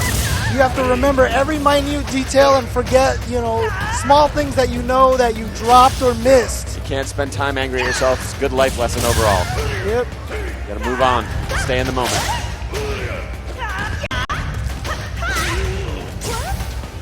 Great pressure. And this is, again, a best-of-5 set. It is loser's bracket action now. Takedo must win too. Gamer B must win only this game to advance. Oh, going got up. him. Surprise offense. When the EX Mallet Smash was first discovered how good it was, people abused it, and then people started blocking and punishing, and everyone was like, this move's not that great at all. It's still great, you just have to use it very sparingly. It has to be a surprise. It has to function like it was he wanted the Ultra, and that definitely stings. But again, Gamer B must recover that composure right away. Oh, went for the throw, but out of the fireball startup. Gamer B now at match point. Can he defeat the other demon once again here at Evolution 2015? Again, Takedo sometimes referred to as one of the gods, 5 gods. Oh, nice slowdown on the fireball. Well, as we mentioned, 20 plus top 8s at Evolution, including this one, but he has not won a Street Fighter 4. He's gotten second. He wants this one so badly. Okay, so we're seeing a gutsy uppercut there from Takedo, but he drops the fireball follow. Fortune mistimes that jump attack, gets caught by the scratch wheel. Oh no! Again out of the fireball range. She's doing that preemptively. Oh no, that could be it. That could be it for Takedo. And that's it. Gamer B moves on, conquers 2 of his demons. And again, will he bow to the crowd? No, I think he thought about it for a minute. Oh, there it is. Yeah. One of the keys, like I said, that EX Mallet Smash, such a great tool. You know what? The advice that I always give to people watching at home is win with the least amount of your tricks as possible. If you're winning without using your key tools, keep winning that way. Absolutely. And that's what he was doing. He was trying to win without using the EX Mallet Smash. It put Takedo in a rhythm for the footsie game until just those last few games. That's when he started pulling it out. And then Takedo is like, he's smart. He knows exactly what we said. Yeah, he's like, oh, use it once in a while. So once Gamer B pulled it out, he's like, okay, that's the one time he's going to use it. He's going to stop using it. Staying out of the zone of predictability. Right. But then Gamer B said, nope, I used it once. Now I'm going to use it again, and I'm going to use it again. And he saved that for the end so that he could have a less of a struggle to take that last game right there. And that's what makes me so excited about fighting games, just in general.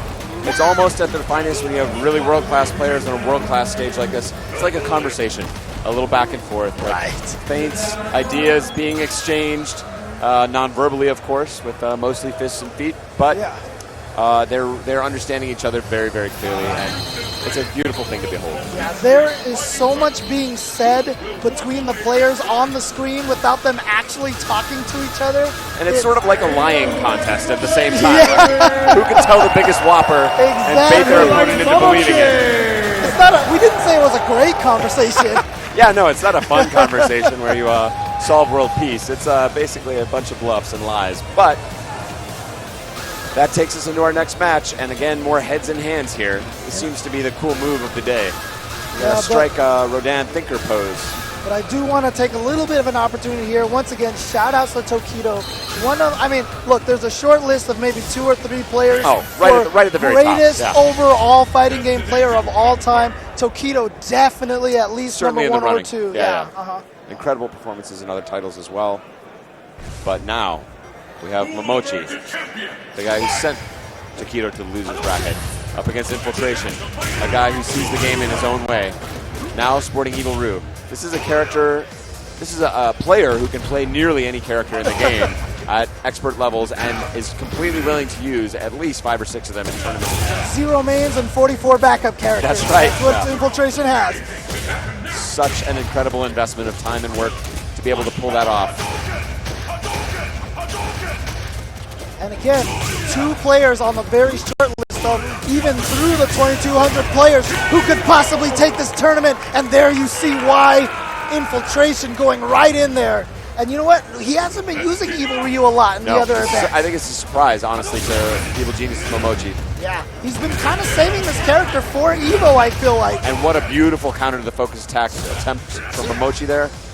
Infiltration says, no, sir. Okay, good classic jump in. Wow, smart counter to the step kick there. Oh, wow, FADC back. And now going fully in, committing to the uppercut, finding its target. And Momochi trying to take this round just a tiny little bit of damage. Wow, hunted him down out of the skies. No jump back for you. You see right there, back and forth, why these two are considered some of the greatest players. Now, both of them have qualified for the Capcom Cup already. Remember, whoever wins this gets an automatic seed. But these two players have both made it in already. But they're fighting for the points, and, you know, there's some good money on the line as well. Hunting. Infiltration taking it down a notch here. After that explosive first round, finds his opening. Oh, and drop! And a huge punish from Momochi. Unfortunately, dropped combos really is just part of that EVO Ryu life. Everybody does it, even Sako. Yeah. It's a tough road to hoe. Now, trading standing forward. Nice, using the EX just to make sure he had enough invincibility to stop the delayed jump dive kick. Smart fireball spacing. Neither man wants to overcommit here. Oh, and they both walked in to do the exact same thing. Yeah. Low forward fireball, but Momochi just slipping that in there right just a little bit quicker. EVO Ryu's low forward is a great tool, but not quite as fast as Ken's. Yes. And Momochi allows him to come out on top there. Infiltration, a previous EVO winner, Momochi having yet to be able to do that, but he did get top 8 last year. Beautiful cross up. Good pressure and great answer from Infiltration, not allowing him to get bullied. Oh, stand forward trades there. One after the other. Who wants to throw a fireball? Not it. Not it. Oh, yeah. Momochi goes for it first. Good dash in, finds the low jab, not able to complete. Oh, can he get the conversion? Wow! And uses the EX meter to get that extra damage. Big damage on that EX in the corner. Into the juggle. Round 1 Infiltration. He needs to find a way to get on the board here. Dancing. He really wants him to overcommit, but both of them have made it very clear that they don't want to just go for those fireballs right away. So it needs this dead time in between to make when they do eventually fireball as surprising as possible. You see how Infiltration, a lot of times that low forward whiffs, and it's not actually hitting Ken. Because Momochi knows not to be too aggressive now. He's staying a little bit back, and now Infiltration probably has an invitation to walk forward a little bit more. Momochi shutting him down there immediately. Oh, surprise axe kick doesn't come. Snuffed up on Momochi. We've seen such brilliant counters. They're absolutely looking for everything. Every time Momochi has tried to use a focus, Infiltration has had a proper punish. Whether it's the EX fireball, whether it's hop kick into Hurricane. Wow! So clean on the anti-air. Big risk on that. Can't get blown up by the EX Hurricane. Oh, and the whip punish into the same combo finisher from last time. When you see that they're crouching and they're far away, you have to do the low forward uppercut. There's this whole giant branching of combos that you want to do with with EVO Ryu, depending on distance, depending on where they're standing or crouching, and you have to process all those options right when you hit low forward fireball, focus dash forward. You have to know exactly which follow-up to do. Infiltration doesn't want to get bullied, but was very successful with the approach, sort of the low-key, more conservative control approach he tried in Game 2, which allowed him to tie up the series. Again, best of 5.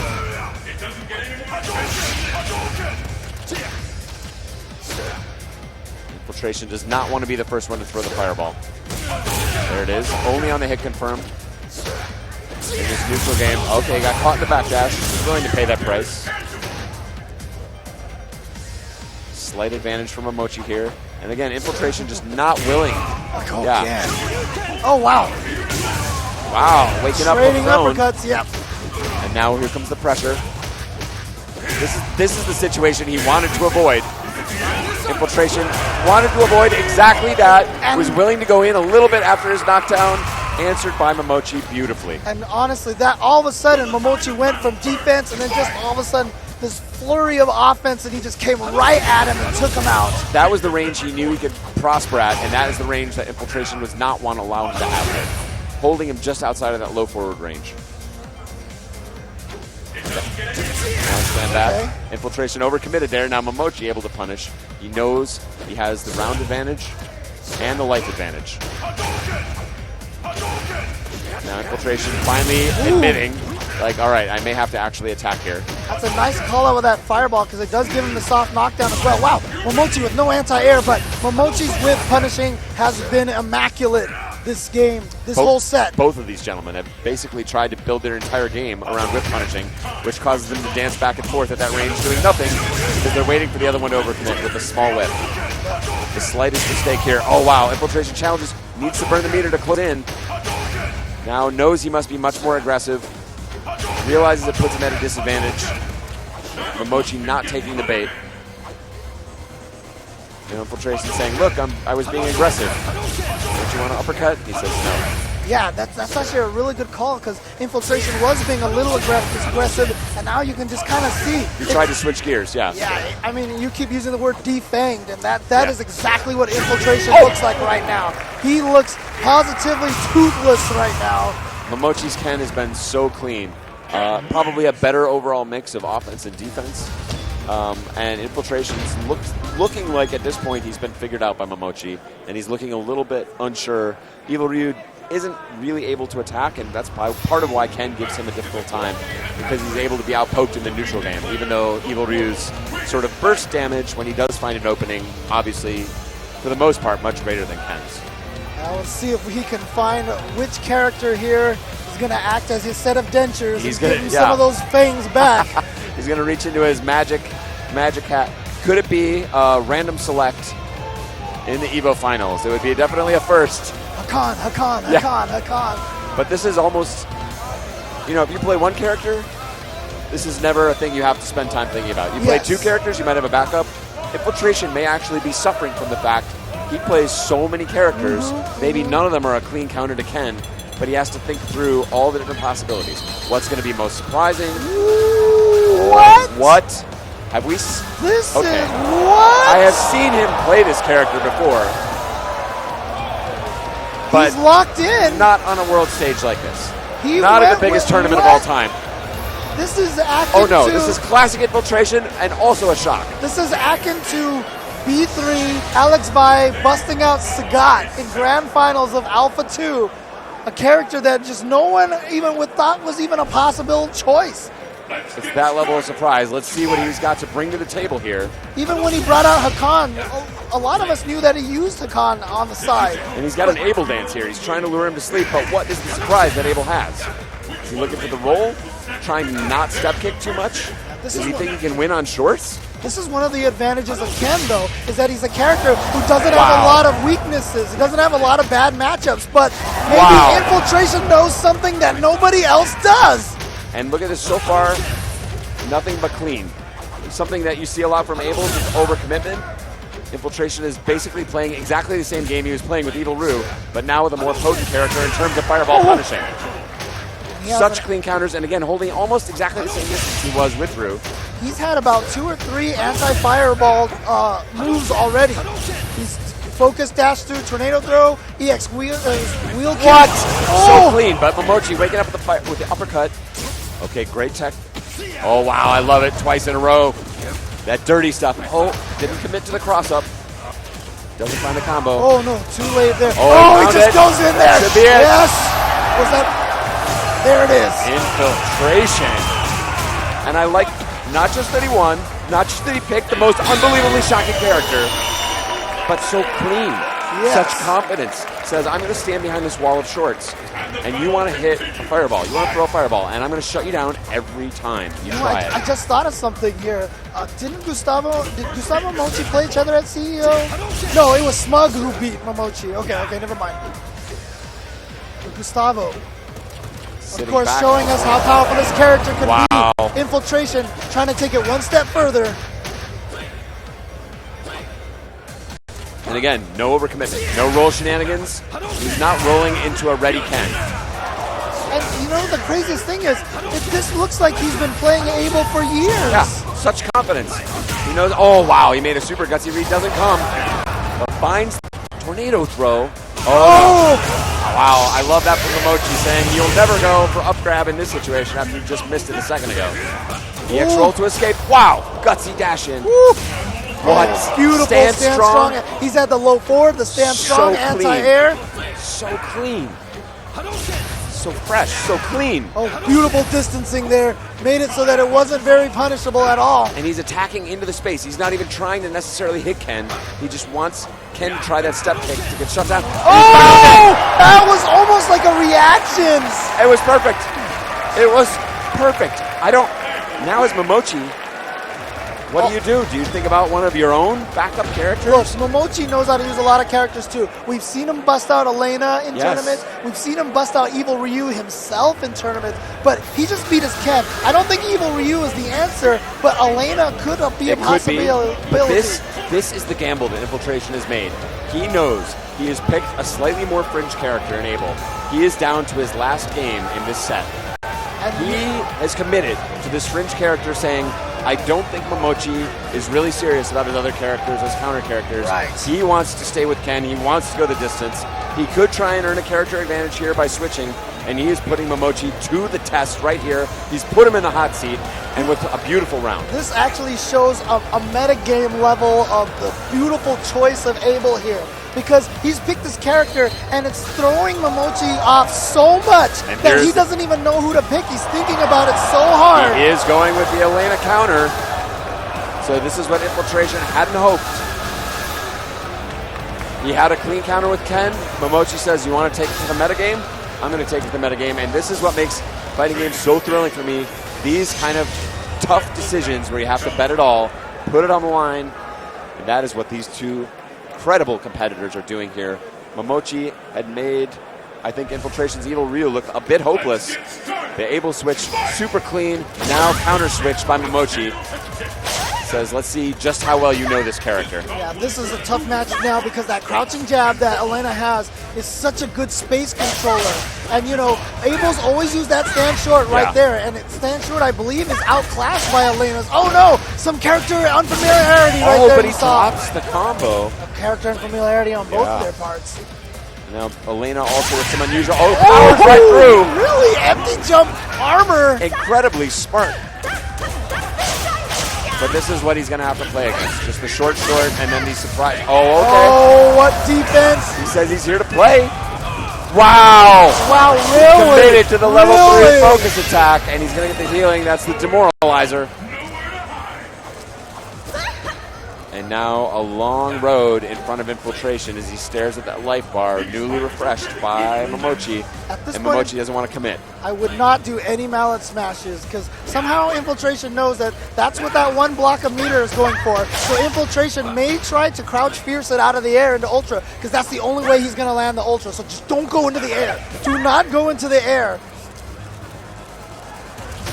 He doesn't want to overcommit, but he also knows, Infiltration knows he has nearly no way to attack in this situation. Momochi's willing to do this until the timer's out. Wow, with the jab, it was surprising counter, and now have a counter possibility. Unbelievable! It pays off as the counter counts down. 8 seconds on the clock. This is going to do a ton of damage. It'll be huge, but will it be enough? Yes! Infiltration getting paid off. Wow. We do not see that kind of emotion from this guy in this situation. Mid-round, match point, Infiltration here from Korea. Wow, okay, good counter there from Momochi, who says, settle down, everybody. We still got some Street Fighter to play. Infiltration staying in the seat, so he's going to continue forward here. Oh, he catches her on the slide. So you're not going to backdash out of here. Okay. Oh, overhead. Not quite able to complete the combo there. No counter hit. And like I said, you saving that meter for the anti-air. Incredible patience there from Infiltration. Wow, he caught her. Nice throw, catches the roll. And now Momochi smartly making the adjustment, realizing he's not able to sit back and rely on the advantage of those low shorts. He has to generate a little more offense to get the life lead. Yeah, he still has the life. Yeah, he had to spend that meter, otherwise we would have saw a repeat of the last one. Here it goes. This is basically nearly identical situation to last game. Reset. Now what's the mix-up? He's going to double roll. Tried to bait out an EX uppercut or something. Oh no! He's still in Infiltration, no! He wants to keep him in the corner. That's why he stopped the change of direction. Wanted to keep Infiltration in the corner. He didn't think it would kill, and he wanted to keep the corner pressure going. But Momochi not phased at all by that, not caught by surprise by that decision. Great recovery, takes that second round. We're down to the last round here on game number 5. Final round. How many of these have gone to 5 games? and incredible comebacks from seemingly unwinnable situations both times. Oh, yeah, He it's has to suspend the meter. Ooh. Yeah. That is not a safe move on block unless you use the meter to try and escape. And infiltration, such focus. Such focus. Wants to choose his shots very carefully. Super carefully. I love this style of Turtle Abel. Oh, he found it. He found his spot. He's in. He's going for the reset situation. Oh, no. He stood up in the middle there. And Momochi. Now he says, you're going in the corner. Oh, that was so smart. I get all the screen space back. Oh, wow. On the counter. You're back in the corner just like that. And now I'm infiltration. He's going mad here. Does not have Ultra. Not able to close it out. Here comes Elena and Momochi with another healing. And he's coming back. Crumple again. Can the Evil Genius do it? He's at mid-screen. Infiltration has lost the corner possession, but he has a slight life advantage. Will it be enough? Nobody's got that. He wants the 2 meters. He wants the 2 meters. The crowd getting hype. They can feel the tension on these two men. Will it be? He runs into the short. That's not safe. Oh, brilliant throw. He's got all that screen to walk. Right back up. Incredible, man. Ladies and gentlemen, if you want to ask what Street Fighter is, that, ladies and gentlemen, is what Street Fighter is. High-level play, great footsies, just mind games left and right. A straight test of wills. Nemo, as he takes the stage, smiling at those competitors in respect for the amazing match. Just a raw test of wills. How many just stare downs as we just dance back and forth, out of range of one another, just staring into each other's souls. Who will crack? Oh, wow. We're going to be breaking that one down for about, I don't know, probably at least until next EVO for sure. All the great decisions that were made in that match. And again, infiltration, you called it with the reset. He wanted to keep him in the corner of that last change of direction in round 2 of that final game. And he didn't think the change of direction would kill. He didn't want to let him out of the corner. The final hit, of course, does a special throw across Abel's body. And he didn't want to give him that space to potentially run away. That caused him to let him go. I want to give a little chance here to shout out everybody at home. I hope you guys are enjoying this as much as we are. There has been some crazy Street Fighter. Tell everybody that they're missing out if they're not watching this right now. My old Street Fighting heart can't take it. We are being entertained by some of the greatest players on the planet of any video game. Of some any of the planet, highest level play. Yes, exactly. And speaking of great plays here, we've had GamerB. He's made it through Knuckle-Doo. Well, he made it through Daigo to get here. Then he beat Knuckle-Doo in the first round of losers. Then he defeated his second demon, Tokido. And now he has to go up against Black Eyes Nemo, who took out PR Balrog and crowd favorite II. Who's one of the slipperiest guys here. GamerB, a very direct kind of player. Uh-oh. Nemo proffered the hand. GamerB, too focused to notice it, denied the handshake. Wow. GamerB also in a slight twist. Sometimes after achieving goals that you've set for yourself, like beating the demons that you talked about, sometimes mentally you relax a little bit. Yes. And that could be a big danger. Wow. A brilliant read from Nemo there, jumping back, predicting possible Jaguar Tooth and getting paid off for a great decision. Finding an opening combo. Wow, okay. I like the uppercut. Ooh, went for the fuzzy guard block. He's going to spend the EX meter there, get some good damage. Oh! That standing roundhouse, which hits really far behind his head. Great option select to catch that hop back. And Nemo putting the knives back out. These guys are at dead even. They both showed a few of their best ideas already. We saw one of the things that II did that was so key, was challenging the hop back roll. Oh, good block. GamerB recognized the pogo bounce. Smell it. Looking. Oh, try to chase him down. Not going to go far enough, but great reaction with that uppercut again. And there's one of 8 on strength. Very, very vertical jump. Oh! Could be it. Finds the Ultra. Yes, that should do it. That's what makes those jabs so dangerous. You can throw them out at any time, confirm into the EX, spin, and go straight from there into Ultra. Simple, highly effective. Okay. Challenging for that key space that's just right in between the characters. wants to poke his way in here. That little invisible block that's so important in every matchup. Think about the space from where the knife is coming down right in front of Rolento. That is the area he needs to control, and that is the zone that GamerV must find a way to penetrate if he's to be successful here. That's a lot of respect showed by Nemo. Oh, he went for it. Gets the counter hit. Nemo has normally gone for the reset off of those free juggle situations. He just goes for the hard knockdown against GamerV, and a beautiful backdash. A beautiful backdash right there to make sure he punished an uppercut out of the focus. Here comes the pressure, and Nemo looking very comfortable. GamerV needs to find a way to scare him. Oh, no, well, no ultra. That was definitely a missed input. Yeah. Okay, gets it done with the X-roll. He went for that standing roundhouse, which again, great move, but Rolento. He is all over it. Yeah, that attack low profiles a lot of things. That's why you see it beat a lot of jumps. The crouching jab. Right. Yeah. Rolento and Nemo's going to take game one.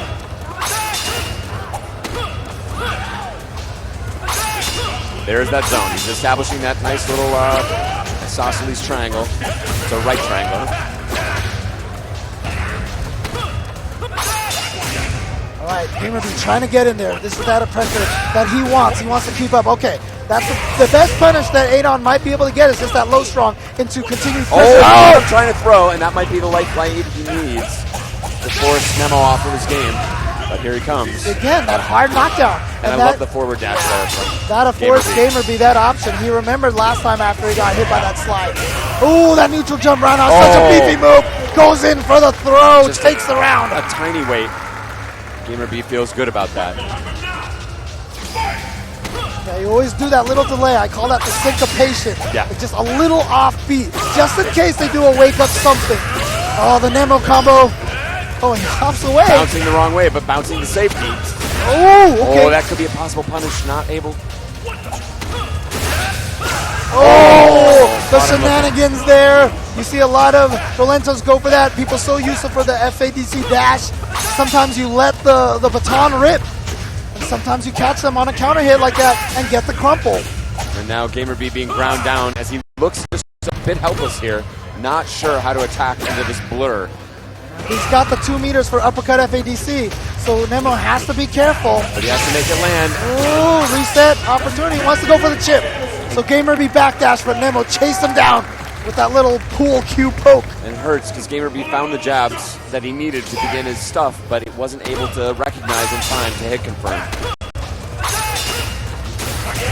Okay. Ooh. Armor break, the ground version. And again, see, that's the best he can get. He's going to make sure that he stays the offense. And that is such a difficult uppercut to pull off in that situation, but is absolutely necessary to keep Nemo off of him. That jump fierce hit so low. Wow. Finding the dizzy. And he's going to use all the meter. I do like this super. Yes. I prefer the hands version, but I'll allow it. Yeah. Great game from Black Eye Nemo. All right, 1-1 between these two just amazing competitors here. Once again, just the highest level of play that we are seeing here at Evolution 2015. 2,200 players walked into this building. Only like 4 or 5 of them remain. Good pressure. He wants out of that corner, and there's that clutch uppercut we talked about. Oh! Great read, and he spelled the hesitation, found the throw. Owen chases down again, still in danger of stun. Okay, he should be okay now. Only one hit, unfortunately, but still chasing him down. He will not let him get away. There it is, hunting him down with the P. Nemo, what is your reply, sir?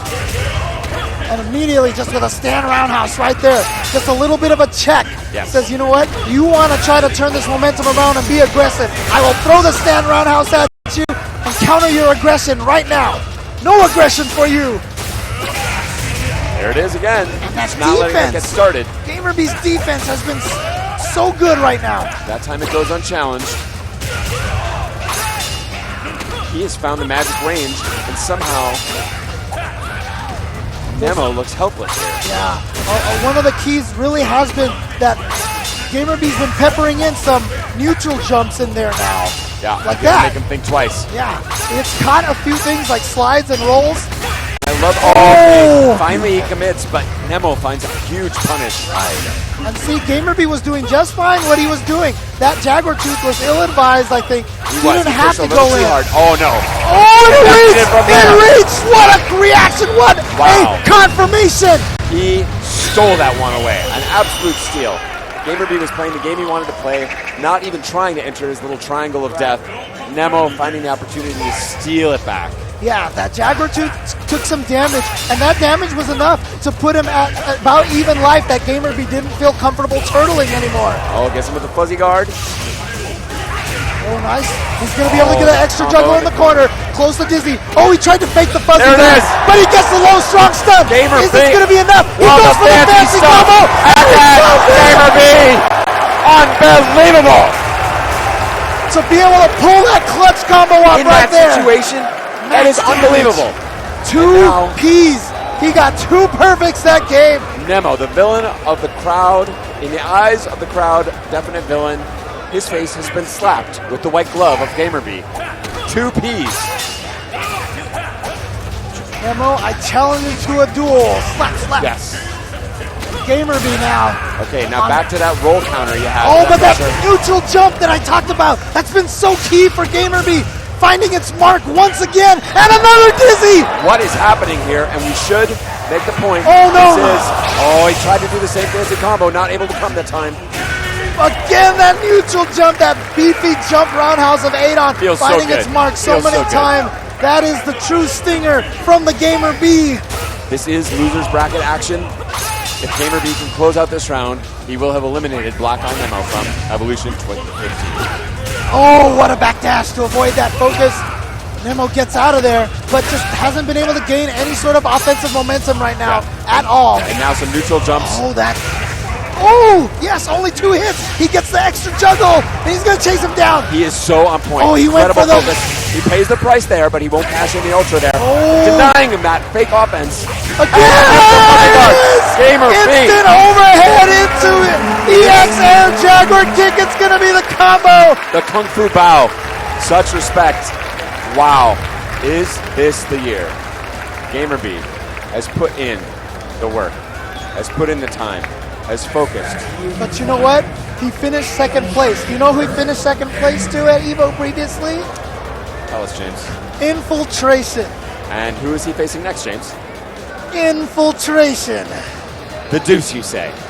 Oh, that wasn't a question. I'm sorry. The Deuce, you say? How about now? Infiltration. There you go.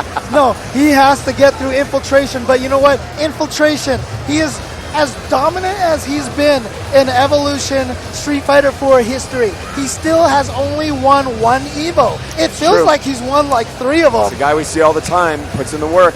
But unfortunately, he has only taken the 1.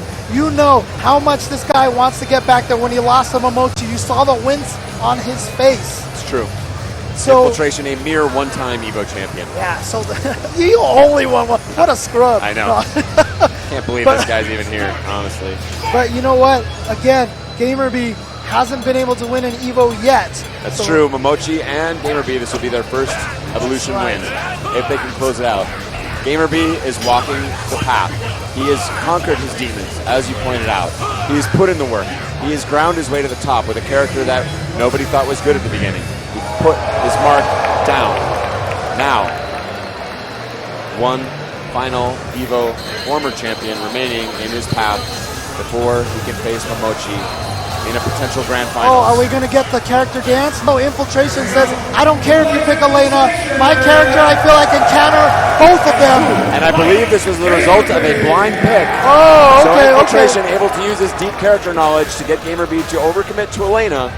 And Chun-Li is considered amongst the metagame masters to be a good counter, or at least a solid fight against Elena. Yes, Chun-Li, one of the key things is she has really great buttons, great range that can fight Elena's buttons. You don't have to dash into range of Elena's oppressive crouching shorts.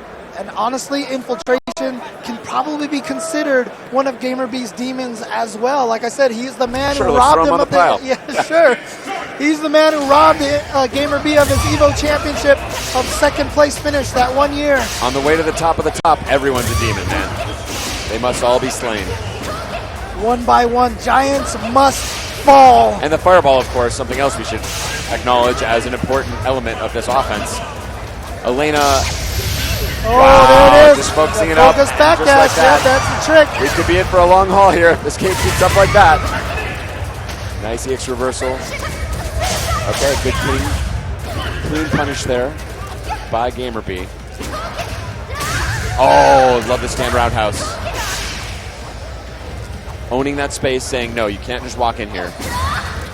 You can see why this pick is working out so well for Infiltration so far. GamerB really just playing very defensively, trying to play this healing game, solid punish, and it's just not working. Yeah, that is his sort of idea about how to counter this, is just to really focus up the fireballs. Now realizing it's not going to pay off, he's got to come in. Counter poke, but too far that time. Not able to complete the combo. Running away, surprisingly close given the dominance of Infiltration overall in terms of calling the tune in this match. Oh, finds the slide opening, but backdashes away to safety. And he doesn't want to throw the fireballs from there, but he still gets caught. And after all that work from Infiltration, third healing from GamerB gets him to a point where he has a life lead with 10 seconds left to go. No, that's punishable. Whoa. Yeah, he tried to frame trap. Yeah, he tried to frame trap with those follow-ups. And GamerB did not bite. So after that dominant beginning, it was GamerB who weathered the storm, healed up, found his opening. A GamerB of years past would have cracked in that situation. Absolutely. And been mad at himself. And, yeah. Right, exactly. Not this man. This is a new man. Is he the final form that can finally allow GamerB to reach the pinnacle?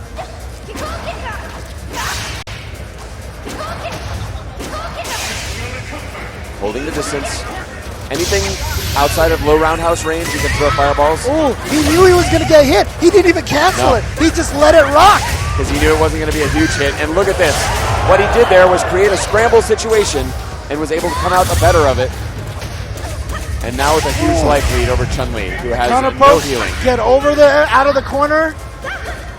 Infiltration must now consider finding a way to get in. Plenty of time on the clock for Infiltration, though. No reason for him to rush into this at all. He can still do this very patiently. One EX legs into Ultra 2 won't give him the life lead, but it'll be enough to put the nerves on, to put the pressure on GamerB. He's given the healing again. He must hold back to charge the fireball, but to approach, he must move forward, and he does not want to get into the range of Elena's low shorts. There it is. He's trying to counterpoke from that other secondary range at which Chun-Li can dominate Elena, but GamerB showing himself to be a master of the meta strategy in this particular matchup. Content to sit back and heal it up. Now time running out on GamerB. Does not want to go down 1-0, and that could be a punish possibility. The hurt boxes of Elena may have saved GamerB right there. That had picked him up. Yeah. Elena with a very unusual hurt box. That punish did not pick her up to lead to any kind of substantial damage as the time ran out on GamerB's comeback attempt. And this has got to hurt. He made the smart call on the select screen, was able to find the perfect counter character, but GamerB's match knowledge just proving too strong, saying I will not lose to a bunch of fireballs and just keeping me out and being outpoked on the ground. Throw all the fireballs you want. I'll focus them up. I'm just drinking those fireballs. They're powering up my healing. I know you don't have punishes from range against my healing. Would we consider a possible use of Ultra 1 to try and punish the healing? I would imagine a character change at this point. It could be. But Chun-Li is the counter. Look, during some of the other games earlier in EVO, I said this on the social media. Look, you do not know the kind of pressure, the kind of stress that being on the stage, grand stage, it's stressful for anybody. Until you're up there, you just can't know you can't how much pressure this is. You can see it on their faces right now. It only comes once a year. You don't have too many chances to experience this kind of pressure. But also, this would be tough for anybody. But what makes these guys champions, they have poured hundreds, thousands of hours into this game. Thinking about it, talking about it, analyzing, trying to do the absolute best they possibly can. So they literally have a huge investment, personally, emotionally, in some cases financially, into succeeding at this game. And now Gamer B showing a slightly different side, willing to try and go in. Right. Smelling that infiltration will not go to the all fireball offense. So adjustment on adjustment on adjustment. And now Infiltration says, I would really like to play this fireball game, but he knows he has to mix it up just a little bit. Going for the healing, knows he doesn't have the charge. Wow, he gets the full one. And did not cancel it. And Infiltration was expecting it. That's why he made sure Den did the full jump-in combo so he could get as much damage as he could. But still barely came even. And that's the thing. It cannot be canceled once she reaches into that sort of celebratory final animation. Another Ultra just like that. Out of range. The work Infiltration must do just to keep up with this character. And again, Gamer B is not looking just for a fireball, but a slow fireball that'll evaporate in time. Going low, smart stuff. You always have to represent that low, otherwise the EX Mallet Smash essentially useless. Yes. It has to be a surprise. But once again, Gamer B, you see, he has the healing again, so he keeps backdashing and baiting Infiltration to try to commit to something. Wow, he's just going right in. That is the best punch you can get from that range in terms of fast move, in terms of moves that have range. Oh, now this time Chun-Li's hurt box saving her. Yeah. Time 14 running seconds. low, but also another healing potentially on the table. Oh, and he finds the knockdown. Oh, the Mallet Smash. Is he going to steal it away again with the healing? Yes. Here it comes. The tire backdash. 1 second. Oh my God, that's going to do it. That is exactly what he needed. Got just enough health back. Wow, and what a gut punch for Infiltration. The demoralizer. Round. It really is the demoralizer. Wow, that hurts so bad. Catches him there. Now good corner pressure. He knows he's going to have to switch it up, and this is his choice. He's going hard at Elena, finds the scratch wheel. Yeah, I think Infiltration's realized now that this fireball game is not going to work for him. He's got to go in. He's got to play the offense. Okay. Now, here comes Gamer B. He's able to get just even after that incredible run. Okay, nice. Popping him out of the air. Good anti-air. All right. Yeah. This is a big enough right lead that Infiltration can now play a defensive game and get Gamer B in there. But he has to realize that his defensive game cannot consist of fireballs. Yes. Because that is just going into focus. And yeah, he's trying to bait him into it with those EXs to focus back down. Oh no, a little bit too hard on the offense. Gamer B had the same read. He said, you know what? He's coming in on me, so now I'm going to counter with my pokes. Beautiful back and forth here. Oh, he stood up. Oh, he wow. stood up.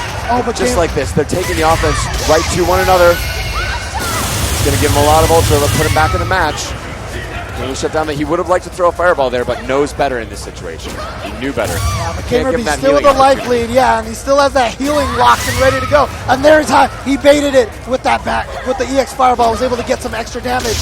And here we go, activates it. Is he going to cancel it? No, he just looks back, and only a sweet punish. The mind games.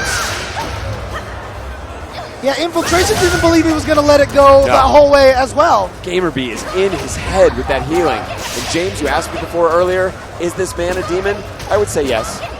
He's unkillable. Maybe Gamer B has become everything he fought against. The biggest demon of them all. With this vicious healing strategy. And again, he's built up the healing. He can just let it rock again, which is, and the crowd is shocked. Oh no, he had the opportunity. Great trying to make it happen. There Time running out. Another healing. Just going to let it rock. Shameless. Shameless with the healing. And a back throw from Infiltration. Again. That's he got him back in the corner. This is really key for him. Life. Time running out. 10 seconds. Oh, too far. Too far. Good block. Can Infiltration run away? No meter for Elena. This is the key. That was Infiltration gets to stand fierce. Anti-air. Jeez Louise. He is being pushed to the absolute limit here in terms of what he can take.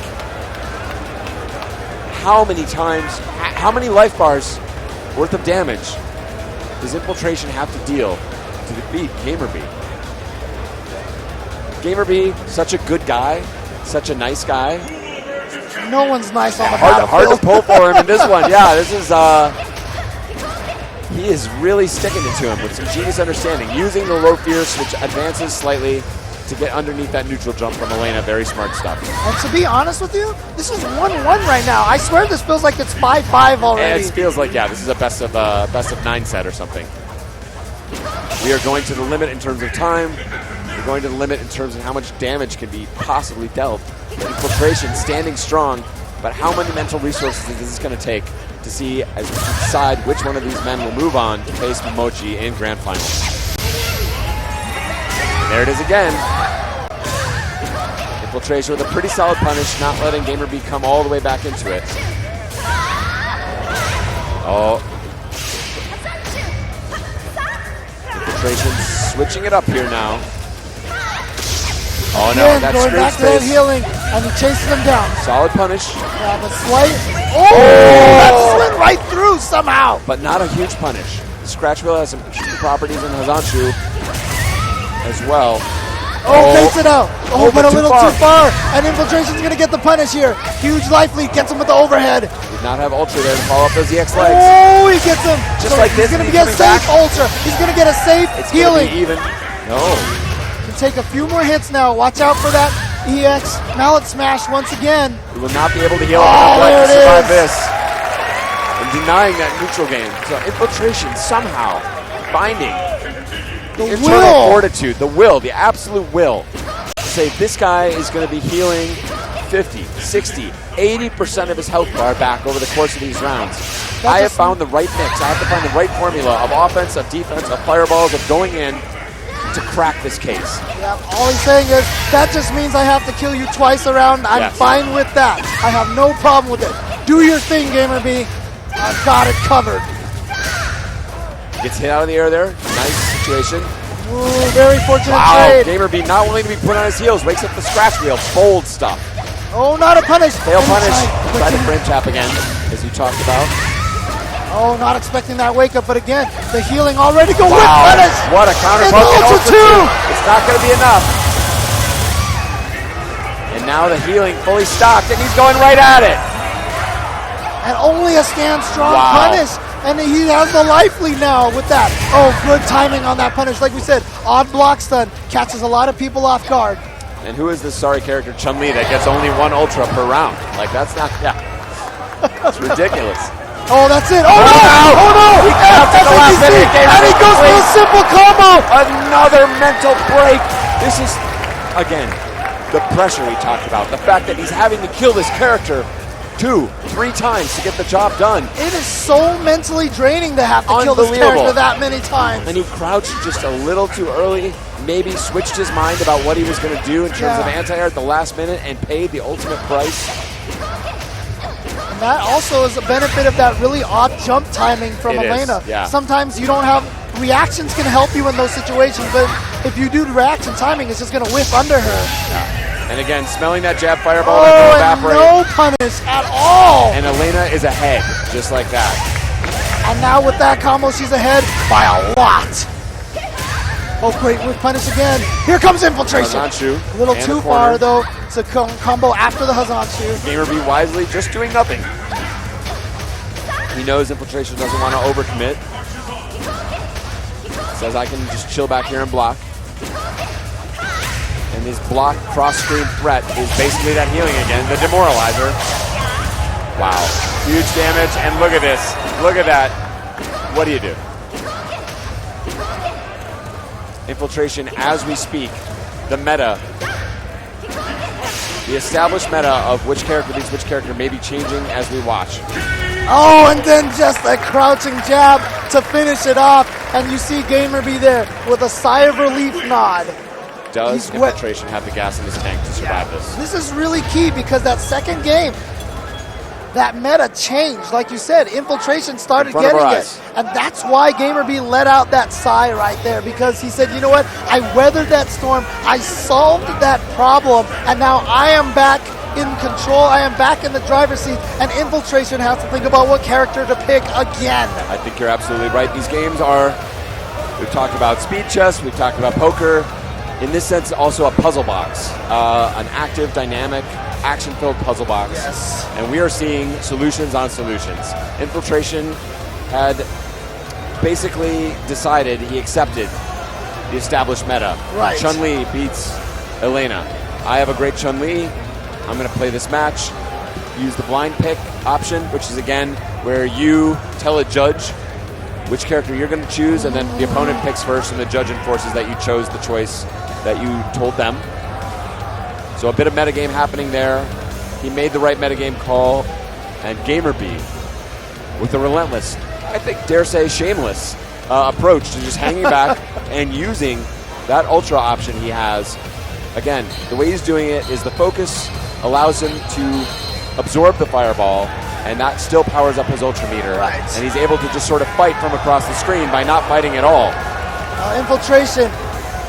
Recent times he's been using a lot of DeCapre. You see him hovering, he's thinking about this. There must be something about this match that he doesn't like to be this hesitant. I will tell you honestly, like Infiltration, or excuse me, DeCapre is all about what? What? Double what? Not a what, James.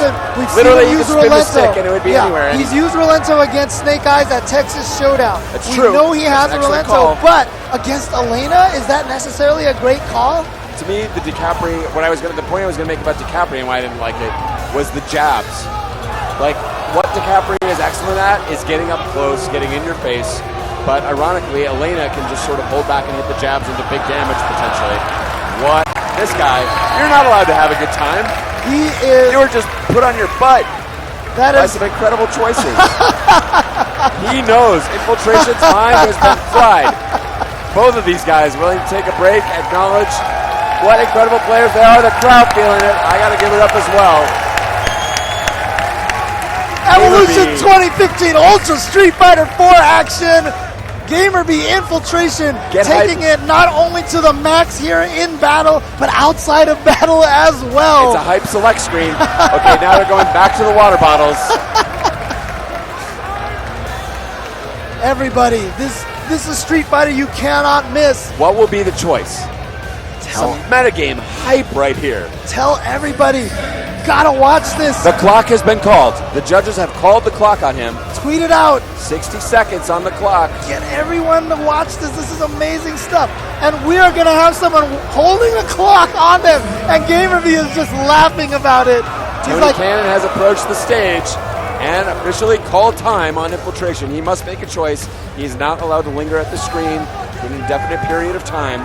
The opponent can call time. A judge can also call time. And that is what has happened. Whoa. What? We thought we saw the last of Jury when II was eliminated. Just when you think Infiltration is out of surprise. What? Switching his buttons? Interesting. Okay. Okay, 3 kick and 3 punch button switch. Wow. Just when you think the man with the infinite bag of characters is out of surprises. He's thrilled us in EVO finals before with surprise choices. Here he is again. Nobody saw this coming. May the spirit of II be with him. GamerB, of course, feels almost destined to reach this pinnacle. Can he be stopped? Here we go. Jury versus Elena to determine who goes the grand finals. Now here's the question. Is this same kind of meta we saw with Chun-Li going to be possible with Jury? No, Jury gets a little bit, she has a slower startup on the fireball, but a faster follow-up, and I think that may be the bet that Infiltration is making. And it might be just that simple. When the fireball comes out, he knows he can follow it in for much bigger damage. GamerB dropping his combo, but then Infiltration not getting his cancel on the punish. Here we go. Here's it again, yeah. But you know what?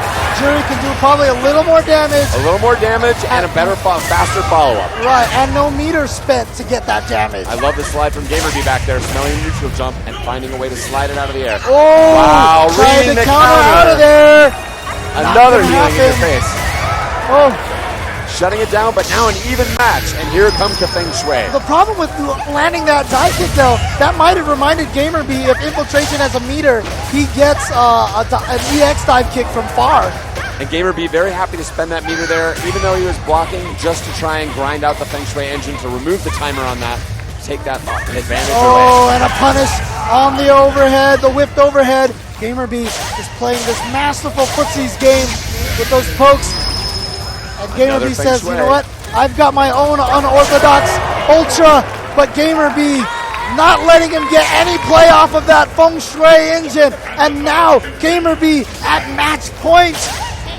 You can tell, you can see the essence of Infiltration's game plan here with Jury.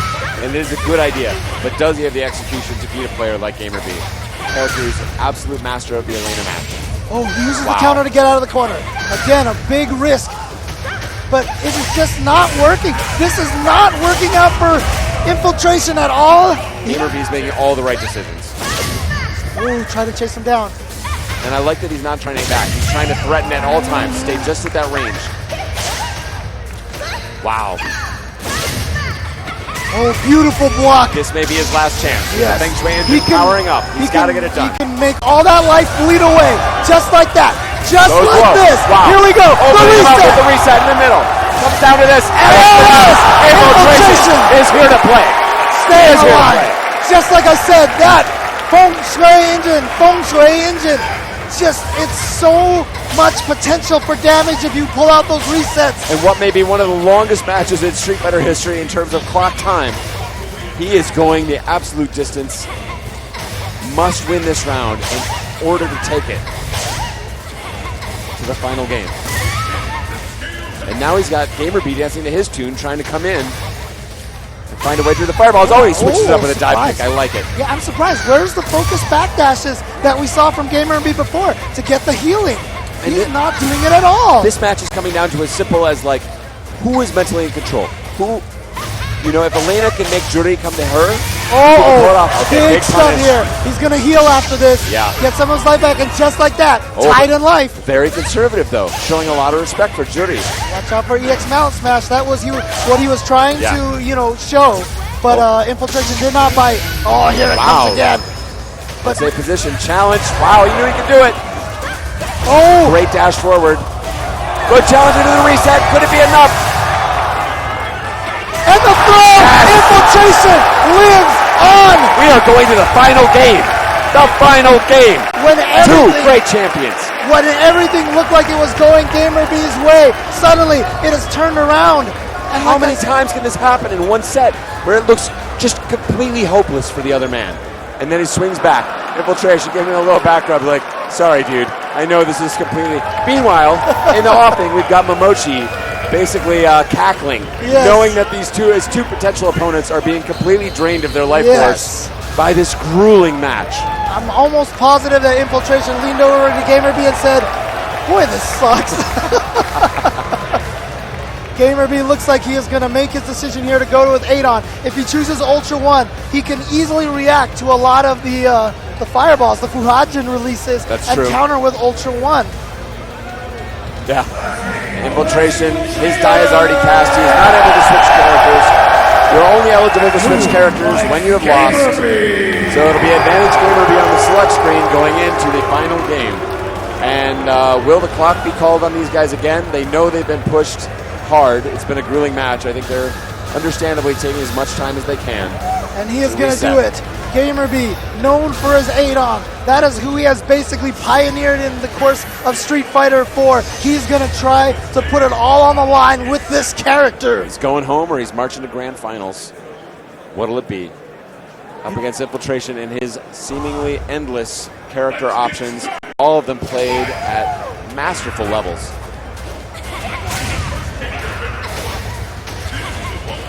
And I like that he's not releasing the fireball every time. He's choosing his shots, trying to keep GamerB guessing a little bit, and GamerB playing a very conservative game so far. Wow. Nice counter. Oh, and a beautiful jump back to punish that Jaguar kick. Oh. A little out of position with the fireball, but manages to recover. Holding him, he wants to hold him at exactly that range outside of the standing roundhouse range, which is a really important button for GamerB here.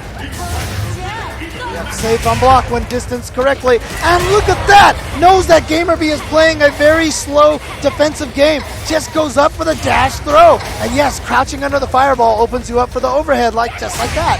Oh, here comes GamerB. He must survive this. Wow, super smart EX pinwheel and just wants out of the corner. GamerB tries to chase him down. Oh, finds it. That's it. Infiltration now at match point. Everything is on the line here for GamerB. Can Infiltration pull this off? And GamerB looked like he didn't quite find his footing, Is he also just drained? Is he just out of gas in the tank? Does he have what it's going to take? Can he look deep inside to get across this goal line? Poking back and forth. Good block on the overhead. Wow. Oh, there he is. He's in now. Great block. Yeah, backdashes, tries to bait something out. Ooh, wow, brave uppercut. Answer. Yeah. He's threatening like he's going to dive kick out of the corner, but then he didn't, and he got Gamer B to overcommit just a little bit. Oh, wow, infiltration. Not hitting a button. Oh, from the front. So tricky. Again, yes, finds the block and a good tech. Wow. Staying alive. Again, backdash afterwards. Okay, that could be a big punish. Yes, gets there. Oh, another stand roundhouse. But he finds his target.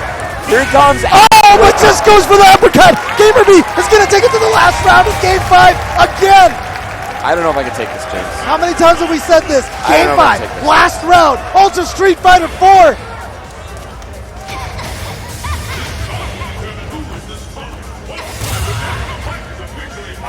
Dancing. Trying to find the approach.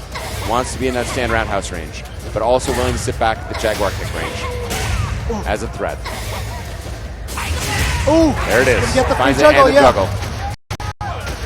Now with the corner pressure. Yeah, Gamer B is trying to be very wary of that EX pinwheel that could turn the tides around very quickly. And I like the advantage for Gamer B here because he's playing a very simple game. He's only forced to think about a small number of things. If infiltration continues to sit back like that, he needs to mix it up. He needs to get in Gamer B's head. Or Gamer B is playing with such confidence. He's able to poke correctly. So far. His entire game revolving now around that move and standing roundhouse.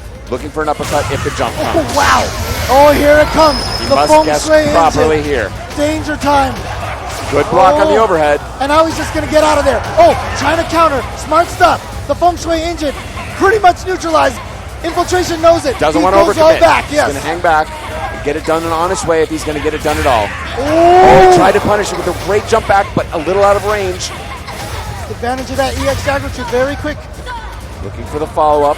He's made a slight dent, but the time is running out. Keep your eye on the clock. 15 seconds. Ooh. Oh! Closing it in. Can Gamer B get it done? Now he's another roundhouse. He's denying her. He's denying. You can't come in. Uppercuts and then the throw. But only will there be enough time? 2 seconds left. He wants a timer. Scam it.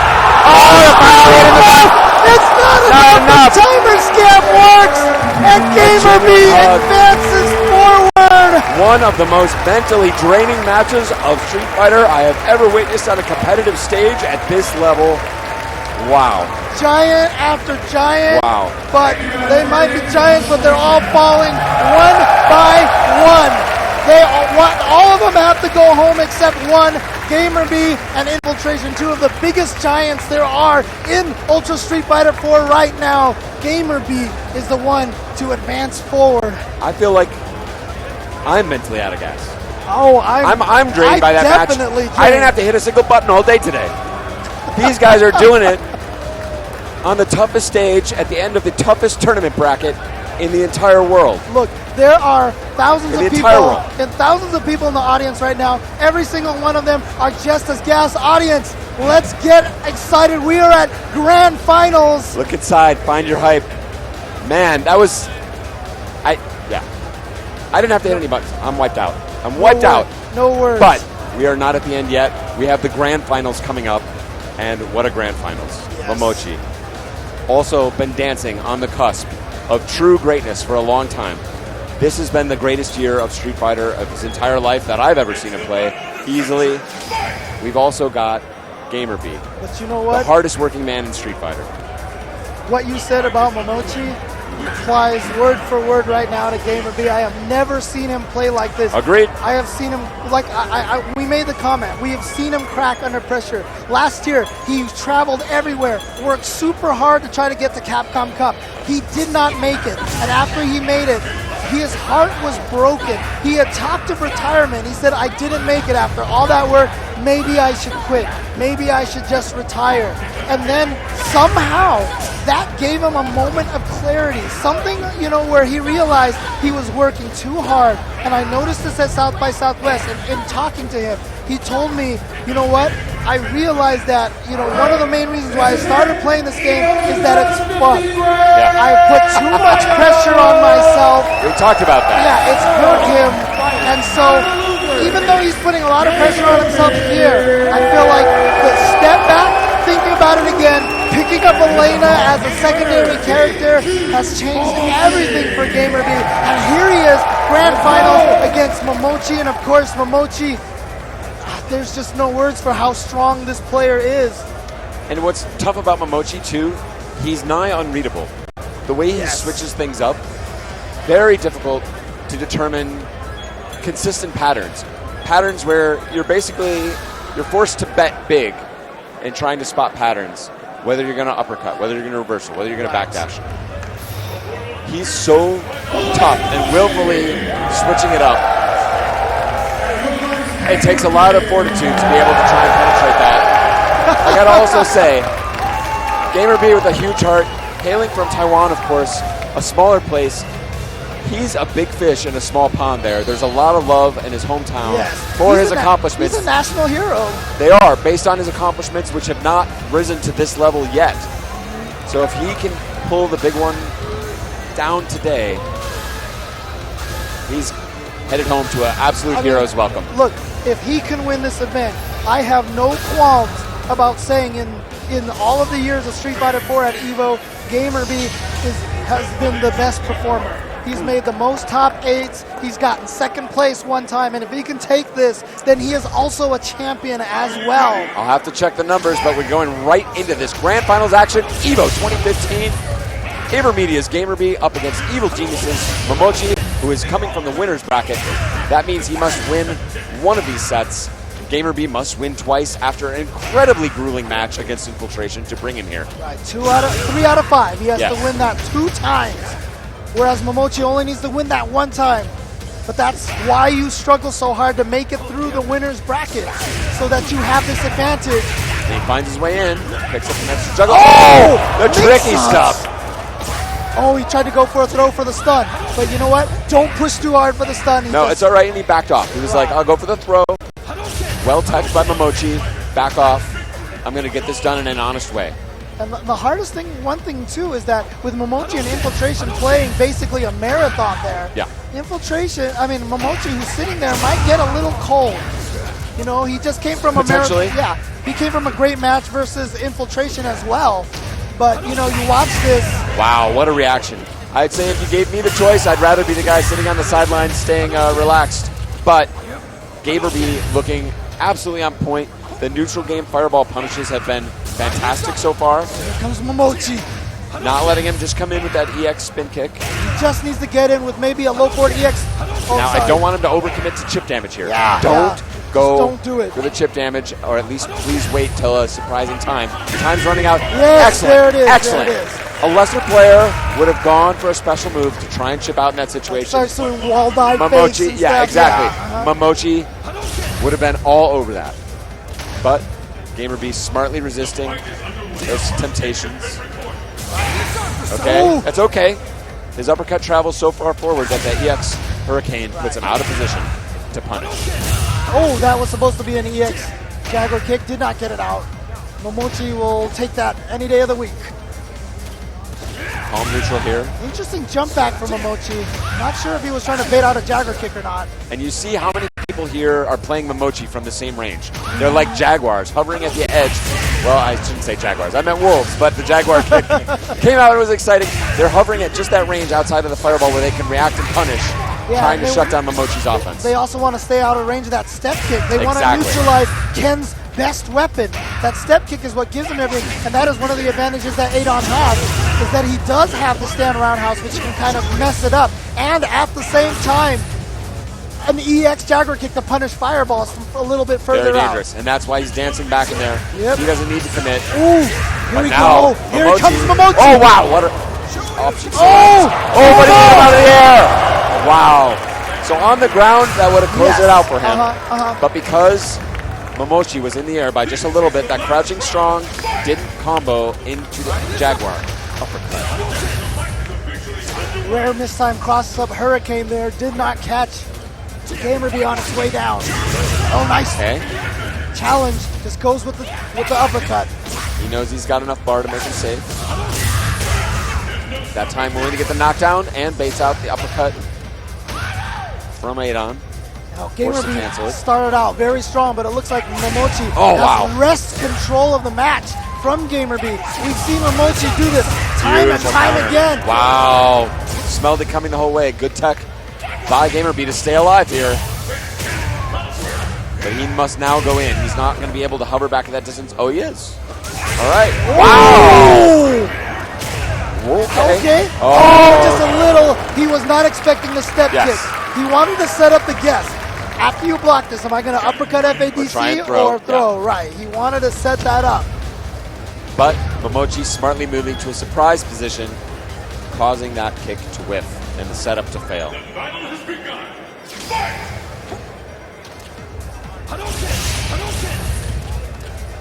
What answer does GamerB have after such a draining match? Does he have what it takes here to go the distance? He must win 2 sets against Momochi.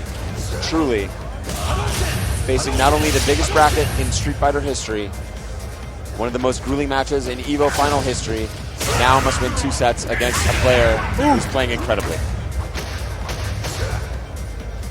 At the height of his powers. The hardest part is when you know you're in loser's bracket and you have that many matches to win. When you start losing the first set, it just looks like that light at the end of the tunnel gets further and further away. Another demoralizer. But he's hanging strong here. Still wanting to hold that distance. Momochi not wanting to overcommit. You see, as soon as he gets a little closer, it's either going to be the standing roundhouse or from Ken the fireball will come. There it is. Oh my God! And the crowd reacting big way to the jab, but GamerB finding the scramble situation goes his way. Yeah, despite that crazy counter from Momochi, GamerB still with a life lead, amazingly. I feel like Momochi has been in control. Wow. I felt like Momochi was in control that whole round. Yes, and GamerB snatched it away. Even with Momochi's cool technology of the standing jab and the EX Hurricane kick, he made the best of the follow-up situation. He got it done in a brilliant, brilliant reaction. Ooh, low profile. Oh, wow! He got away with it. I think that meant to be a jump forward. That might have been an input error. Good counter. Mochi, as I said, the whip punish that he's been doing all tournament long have been ridiculous. Whip punishing Adon stand roundhouse with their step kick. And I love that neutral jump there from GamerB just a minute ago. Trying to counter the step kick if Ken came in hard afterwards. His counter on top of counter. Oh! Again, those whips low against profiles. crouchers. Yeah. Oh. So clean. Wow, great the follow-up. Yeah. Saves the meter. Save himself, I should say, by spending the meter. Oh, too far! Too far! Just out of range. Oh, backdashes to safety. And once again, still in the game. Yeah, he's going to get the sweep. Oh, too far somehow with the jab. Oh, that's so risky. Wow. Wow. Gets him. Doesn't give him the chance to get behind him. Catches him out of the air at the top. And again, total composure here from GamerB. This is the guy we would have seen potentially crack in a situation like this in past years. And there he waited. He bided his time until he could see that EX spin kick coming in. He said that's the most obvious approach for Ken. I'll wait. He gets paid off. 1-1. GamerB versus Momochi. Trying to just trade with that fireball in the stand roundhouse. Again! Step kick countering. Just waiting for it. GamerB might have to throw a few more stand jabs or stand shorts. Well, we saw him trying to mix it up and keep Momochi's mind on other things by going for the Jaguar tooth there. Going to get the combo off of the counter hit step kick. Oh, wow, what a range on the throw. GamerB crumbling a little bit here. Going in, wow, auto-corrected it. Oh, he went for the throw. He wanted to play like he was going to do uppercut FADC, went for the throw. Momochi's just not buying any of it. The correct analysis there saying you're not going to spend all of your meter this early, especially in round 1. You're going to go for the throw first, and he gets the proper counter. GamerB gave him the sales pitch. Momochi did not buy it. No sale. It was a great pitch, too, but Momochi steadfast. Too smart for this car salesman. Oh, no uppercut there. Very surprising. That's one of those things you're always ready for on the throw whip if they neutral jump. Yeah. This time, Momochi slight overcommitment, runs into that big two-hit stand roundhouse. Okay. Oh, wow. The punish Jump towards. kick, yeah. Very interesting. That's a very tight timing. I do think he might have jumped at the very beginning of that step kick. Oh, wow. Dizzy danger now. But he's going to back off. Doesn't want to doesn't want to push it and face an uppercut. That's what we saw earlier. God, again, that whip punish. Oh, and now running into things of his own. It is, again, a test of absolute will. Chasing down the back dash with the step kick. Oh, again, that standing roundhouse checking him. He knows he now has him on death's door. You see, that's the power right there that Mochi has. He has at that range where Adon wants to hit standing roundhouse to stop the step kick, but then he can whip punish it on whiff with the step kick. Oh! They both really want to counter each other's counters. And that ending was very similar. He said, you know what? You're not going to want to spend that meter. You're trying to throw, so I'm just going to jab you. I don't believe you're going to do the uppercut there. And both these guys played the numbers, and both of them paid the price for it. Their opponents correctly predicting exactly what is happening. Oh, wow. Interesting. Trying to get him to something. react. All right, Momochi trying to put the fireball back into his game. He has to. He has to at this range. He's not at death's door, so he's able to take a couple of EXs if he has to eat those as a result of this fireball. He needs that control. He needs to be able to set the pace of this match. Good tech. Oh, standing roundhouse again. A standing roundhouse is such a key to his gameplay now. He's playing it. That's, I think, part of what's keeping GamerB in this game. The less he has to think about, the more he can focus on perfectly reacting. Right. And not only that, but he has been using the stand roundhouse kick to facilitate the Jaguar kick. And he's been using the Jaguar kick as great opportunities. Wow, look at this three-step kick in a row. Double backdash. A little too far for that carrot throw. Oh! And Momochi smartly trying to create more of a scramble situation. He's tired of this wall. Wow! Bet it all on a red focus, a raw red focus. He was hoping that standing roundhouse would come out and he could counter it with a huge crumple into a win. And that jump is not going to do it for Momochi. GamerB going up 2-1. What is shocking me here is GamerB is the one showing the most mental fortitude. Yes. After that incredibly tough, incredibly draining last set, he is showing more patience than Ichi Momochi. How is that possible? How does he have this reserve inside of him to survive this kind of stuff? You know, sometimes particularly if you're a religious man, sometimes you feel like winning those previous matches means something. You're on a mission at this point in time. As the Blues Brothers said it, shout out to Chicago, we're on a mission from God. Absolutely, and GamerB right now, he is definitely fulfilling this mission so far. If he wins one game again, he takes the set, but he still needs to win another set. This bracket will reset, and these gentlemen will fight one more time. Of course, Momochi far from out of it, and with a smart low profile, but gets counter crumpled. GamerB without too much meter to do. Ooh, interesting. Standing forward at option select, shake down the backdash. Actually, it's not an option select. Adon can't do that. Good, honest character. Oh, wow. Tried to uppercut maybe or something, I'm not sure. Got hit out of the air, though. Controlling that space. But you see, Momochi's walking back and forth, not hitting buttons. That means he's trying to look for the Jaguar kick. Yes. You know, so that's why Adon stopped. That's why GamerB stopped doing it. See? Okay, now he's finally got in there. But Momochi also wisely recognizing that move not really reactable as such with the Dragon Punch. Right. Oh, wow, a jump backwards. Okay, great uppercut. Got him out of position, and now corner switch. But Momochi finds the damage. Oh, gets him to spend. Oh, he caught him swinging. Oh, no. Wow. Oh, he's just going to chip him out. It's so smart. Wow. It's so smart. He knows he's on match point. He's willing to spend all of that meter to close out this round. I think both of us agree that is absolutely the right call. I'm really surprised Momochi didn't bet at all. When he landed that jump roundhouse stand jab, you can link stand jab into Ultra 2. Very hard. Very hard. I really expected that as well. I was very shocked when he went for step kick afterwards. Look at that, GamerB with all the right reads. He is getting Momochi to spend all of his meter on the blocked uppercuts every single time. Great throw tech from Momochi. Still holding fast here. Oh! He tried to counter with a smart jump back, but instead gets hit with an uppercut for his trouble. GamerB making all the right calls. Yeah. even on that throw tech that we just saw. And Momochi looks like he's playing just a few frames behind. Just a few frames behind the pace. He's not quite able to hang in there so far, but he's far from out of this. Oh, no uppercut there. That's one of those just uppercut if you can. Oh, denied. Gamer B Denied. has reset the brackets. You talked before about the light at the end of the tunnel, moving further and further away. Faced with the second set, faced with the challenge of infiltration. That light is getting brighter. It's getting closer. Gamer B can feel it now. The light is in his eyes right now. He's being blinded by the light. Go into the light, Bruce. And Momochi thinking very hard about this. He's come a long way. This is the moment that he has been trying to get to all year long. And you can see, I mean, look how hard this guy's in. He has an automatic berth into the Capcom Cup just by being last year's champion.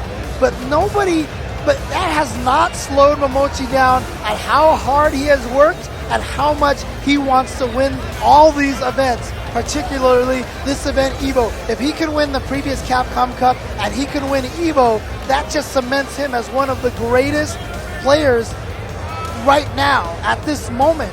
And you know he wants that, but you can see, look at him. He is in despair. He is thinking hard about this. This looks like, they look like tormented statues from an art museum or something like that. They're both feeling it. Absolutely. Shades of Dogura and Galileo from 2014. Take a look at the select screen. We've got Momochi making a new bet, saying, I did not like the way that Ken match went. I felt uncomfortable throughout. I need to make an adjustment. Looks like it's going to be EVO to you.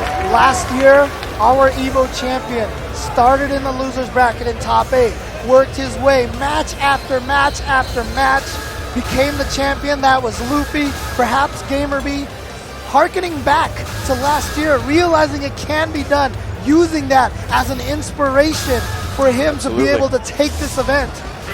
That's been the history of recent EVOs, is characters that people had sort of underestimated really coming in and making their mark. This is it, ladies and gentlemen. The final set. The largest tournament in Street Fighter history. Thank you everyone again at home for tuning in to Evolution 2015. Aver Media's Gamer B fought his way out of the loser's bracket. Now, this final set will decide your champion. Will it be Evil Genius's Momochi from Japan, or Gamer B, who's fought so hard, nearly retired, but is now here and playing with his heart?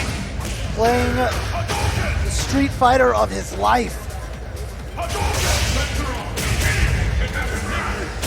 Oh! I'm surprised at this choice. Oh, he missed the Jaguar kick. Oh, but then Momochi drops his combo. combo. But again, you know, that you can't really say much about that because that like I said, that's the life of Evil Ryu. So difficult. You're just going to drop combos from time to time. I will say Evil Ryu has a slightly more difficult time in this neutral, but when he does find his opening, he gets much bigger damage than Ken. And that is the bet that Momochi has made here. Yes. As we come down to the final match. Basically, you know, shout outs to Vegas, playing the pot odds. Yes. But betting on finding that hit. Yes. Betting on not just losing in the neutral situation, which is what he's on the verge of doing in this first round. Oh, here we go. Here it is. He must make it count. Oh, he's going to save the second one. Watch out for Chip. Watch out for Chip. Oh, he gets the throw. Momochi's surprise throw. I thought Gamer B was just going to go low, strong, super. That was quite possible in that situation. Gamer B hesitating just a minute.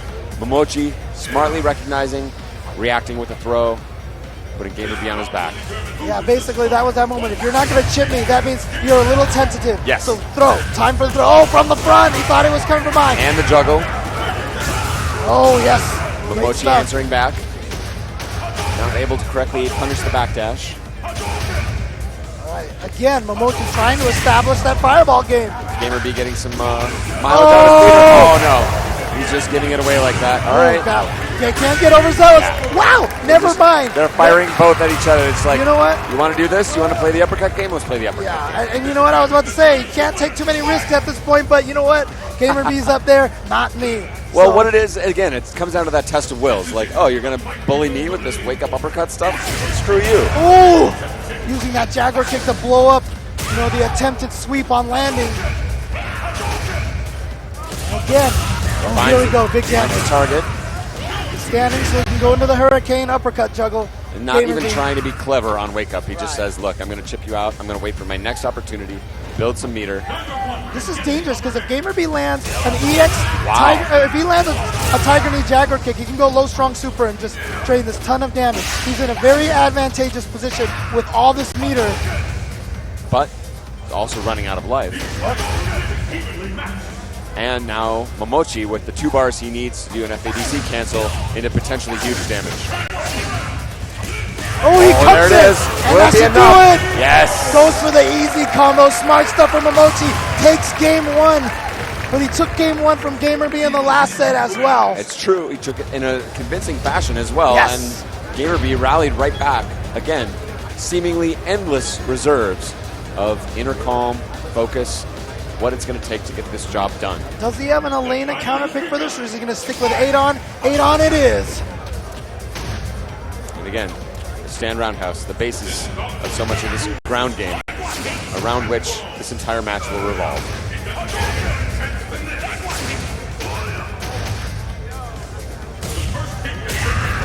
Momochi right now, he is dominating the footsie game right now. Not sure what the difference between Ken. Ken usually has a better footsie game with the, Wow, oh, with smart ultra stuff. punish. Yeah, not very often you can land Ultra 1 raw like this. No, a very cool looking ultra, rarely seen. Yeah, so smart stuff just to take advantage of it just like that. A little off, I think, on that timing. So maybe GamerB struggling a little bit here, but in a good position. Oh! Just bet it! Just bet it! Momochi, if he had blocked that, could have countered with his own raw ultra. And I like this. I like this that he's staying in the moment. He's staying loose. Yes. He's saying, look, I'm not going to play this by the numbers. You can't bet on me to do the obvious thing. Oh, but here comes Momochi, and this is, like you said, the difference between EVO Ryu and Ken is that he can get this damage, but now we're close to stun. Just goes for the uppercut of FADC to get himself out of dodge. And what has happened to the chess match? It's turned into a slugfest just like that, going right at each other. Now back to the neutral game. 8-on coming out slightly behind in those exchanges. Momochi Trading just jabs. does not want to throw a fireball. Does not want to give 8-on the opportunity to land Ultra 1. That's why you see GamerB's actually standing at a further distance. Exactly, even further back because he wants the Ultra 1 punish. Momochi not even close to giving it to him. But that roundhouse, and now full super bar for 8-on, giving him the potential chip threat, as well as the counters from slightly closer ranges. Wow. Wow. Oh! Such a safe commitment, too. Such a safe counter. Only the EX axe kick is an overhead. Oh, the stand roundhouse. Now Chip is in effect. It's a danger. Chip is in danger. But he has to get close enough to land Right. it. Oh, he Wow. doesn't need it. Standing Just roundhouse. like that. Again, these guys just staring each other down. Who is going to commit? Who is going to overextend? Neither wants to do it. You can see them dancing back and forth. I don't. Yeah.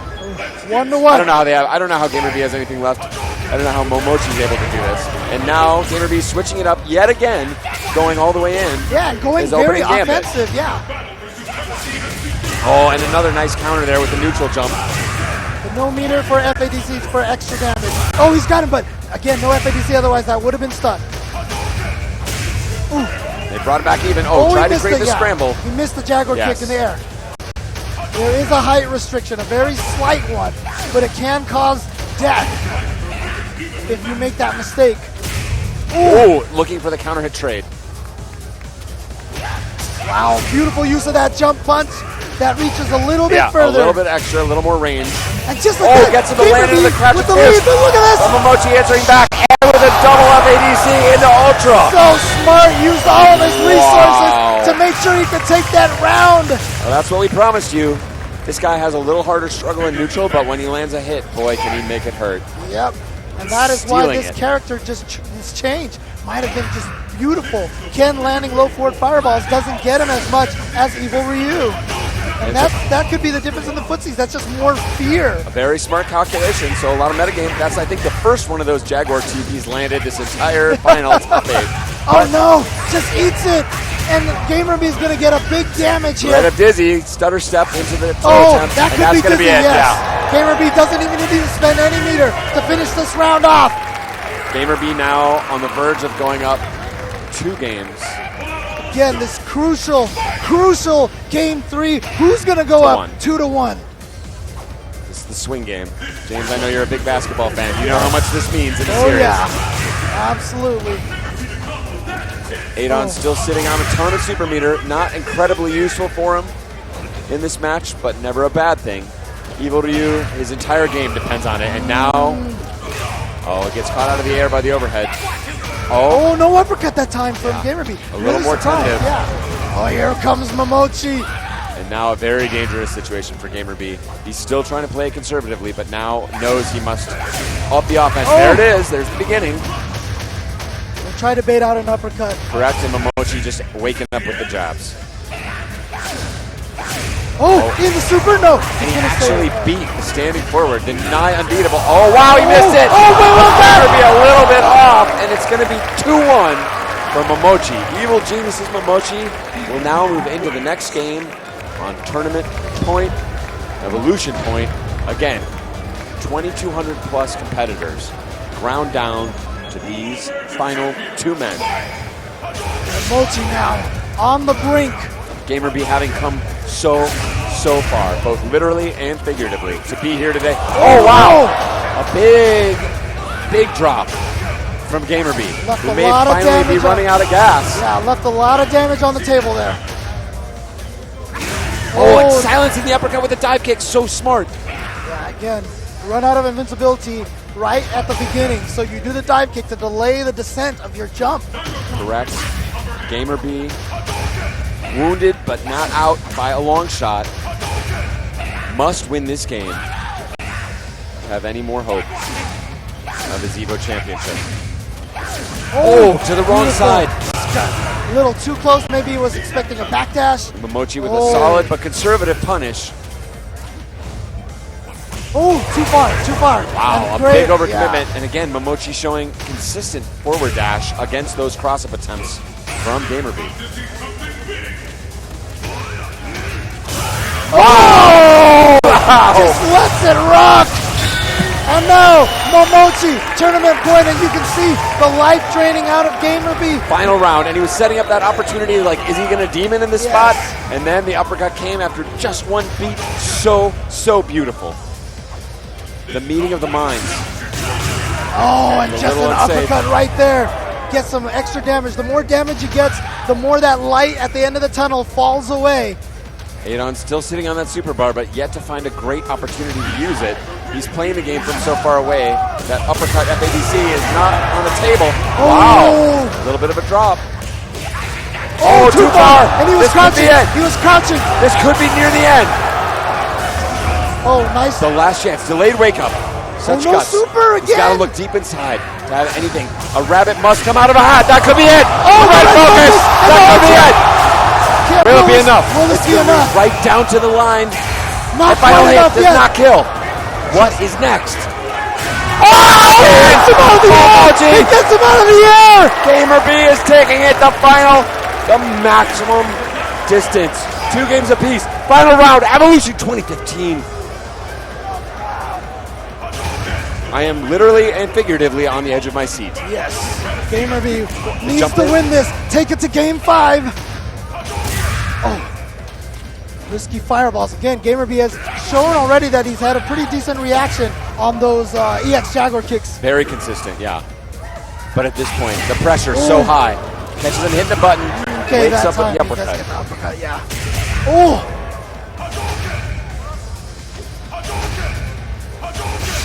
Neither man wants to be bullied, and now we're seeing the fireballs come out from Momochi, switching up the rhythm here. Right. In what could be the final round of this largest tournament of all time. He caught him, but not able to complete. Here we go. Big damage. He just has to commit to the Hurricane. Too far for anything more than that. But no, he didn't FADC that. He might not have had to be. Right here, no. Again, not. Why? The pressure's so high. He caught him. Gamer B taking it to the last game. It is down to the final game. Game 5 here. This is it. This is the last game. Ultra Street Fighter 4 Evolution 2015 Bally's Casino here. Planet Earth, USA. What is happening here, James? What is happening? How can GamerB still be in here swinging, much less making plays like that? So clutch. The crowd now on its feet, chanting GamerB. They know the work this guy has put in. They know the work ethic behind everything that's taken him this far. There is often a time when a giant audience like this feels the end coming. They felt it twice in that last match. And GamerB said, we are not done yet. We have one more game of Ultra Street Fighter 4 here to play in what might be one of the most epic grand finals ever. Look at his face. He looks on the edge of tears. He's shaking. Must find the composure. Shake. I hope both of these guys can play the best possible Street Fighter that they can. I cannot believe we are in this situation. Again, shout out to everyone at home watching this and everyone at the venue watching this live event, witnessing this live, this epic match between two of the strongest competitors we've ever seen. Oh, getting him to land on the slow fireball. Chasing on the back dash, but not the full combo again. Yes. Important drops, but it's all going. Now, GamerB got away with that a lot before. I can't believe Momochi's still going to be throwing out those moves in neutral. Right, those low forwards, yeah. He's got to earn it on the ground, and his knockdown follow-ups have not been getting paid off. But here comes Momochi. He's trying throw, to take this right forward. back. Can Momochi steal it after GamerB has come all this distance? Again, he is pushed to the limit. He must find a way to win this round. Stay in it. Is GamerB going to have to climb the steepest mountain? Taken down once again, the tournament point for Momochi. He has to win these 2 rounds. Oh, no. No, James. No, James. Not like this. Not like this. No. Oh, my God. Oh, my God. Yeah. This is an unbelievable situation. GamerB doesn't know what to do. He's like, what's the rule? Do I get a round or do I take the game? He may take the round, but he might not take the game. The rules here, this is absolutely unprecedented. James, I can't take anymore.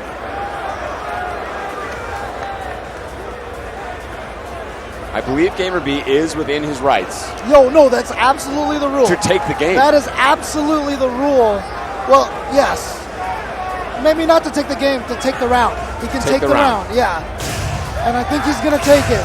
He's going to take it. Oh, he's just going to punch him down to even life, and they're going to go from there.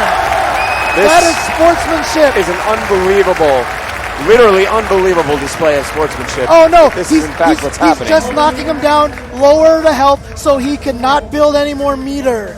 So he's going to take the round. And he's going to let the time out. Yes. But you know what? What would you do in this situation? You cannot blame GamerB for taking this round. No. I mean, it's literally, you can't just jump back into the match.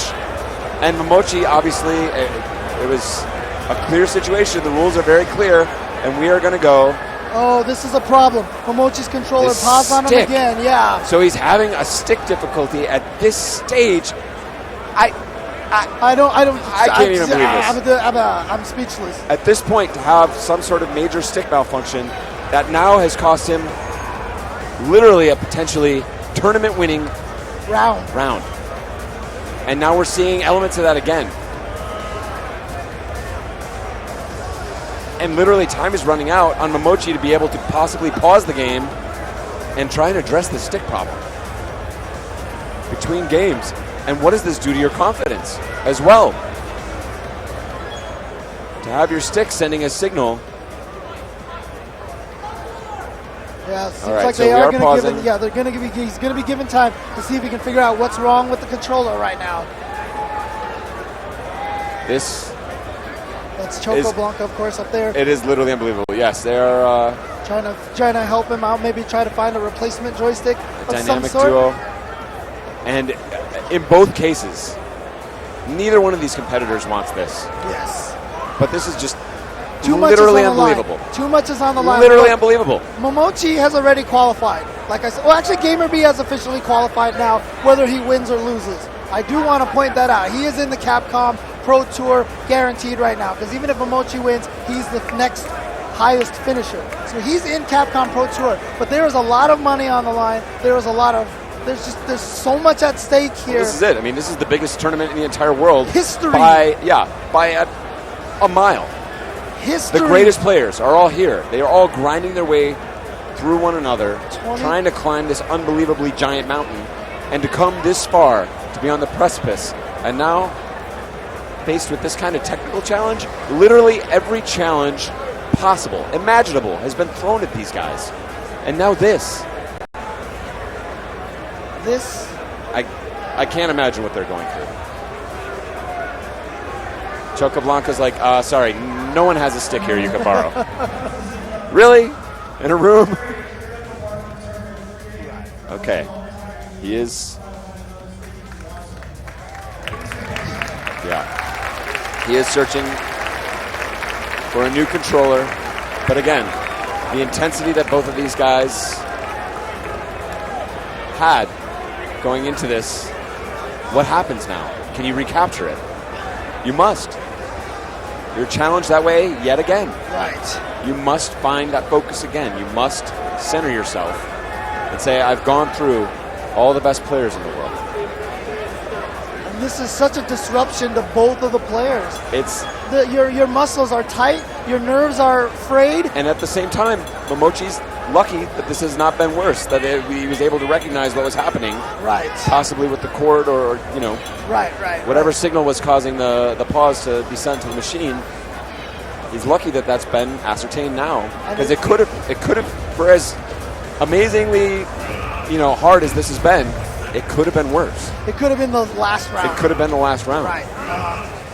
Here we go. And that's a position that, obviously GamerB doesn't want that as a final resolution, but the time will now count down. Here it is. And we are going to go to the final round. Round Evolution 2015.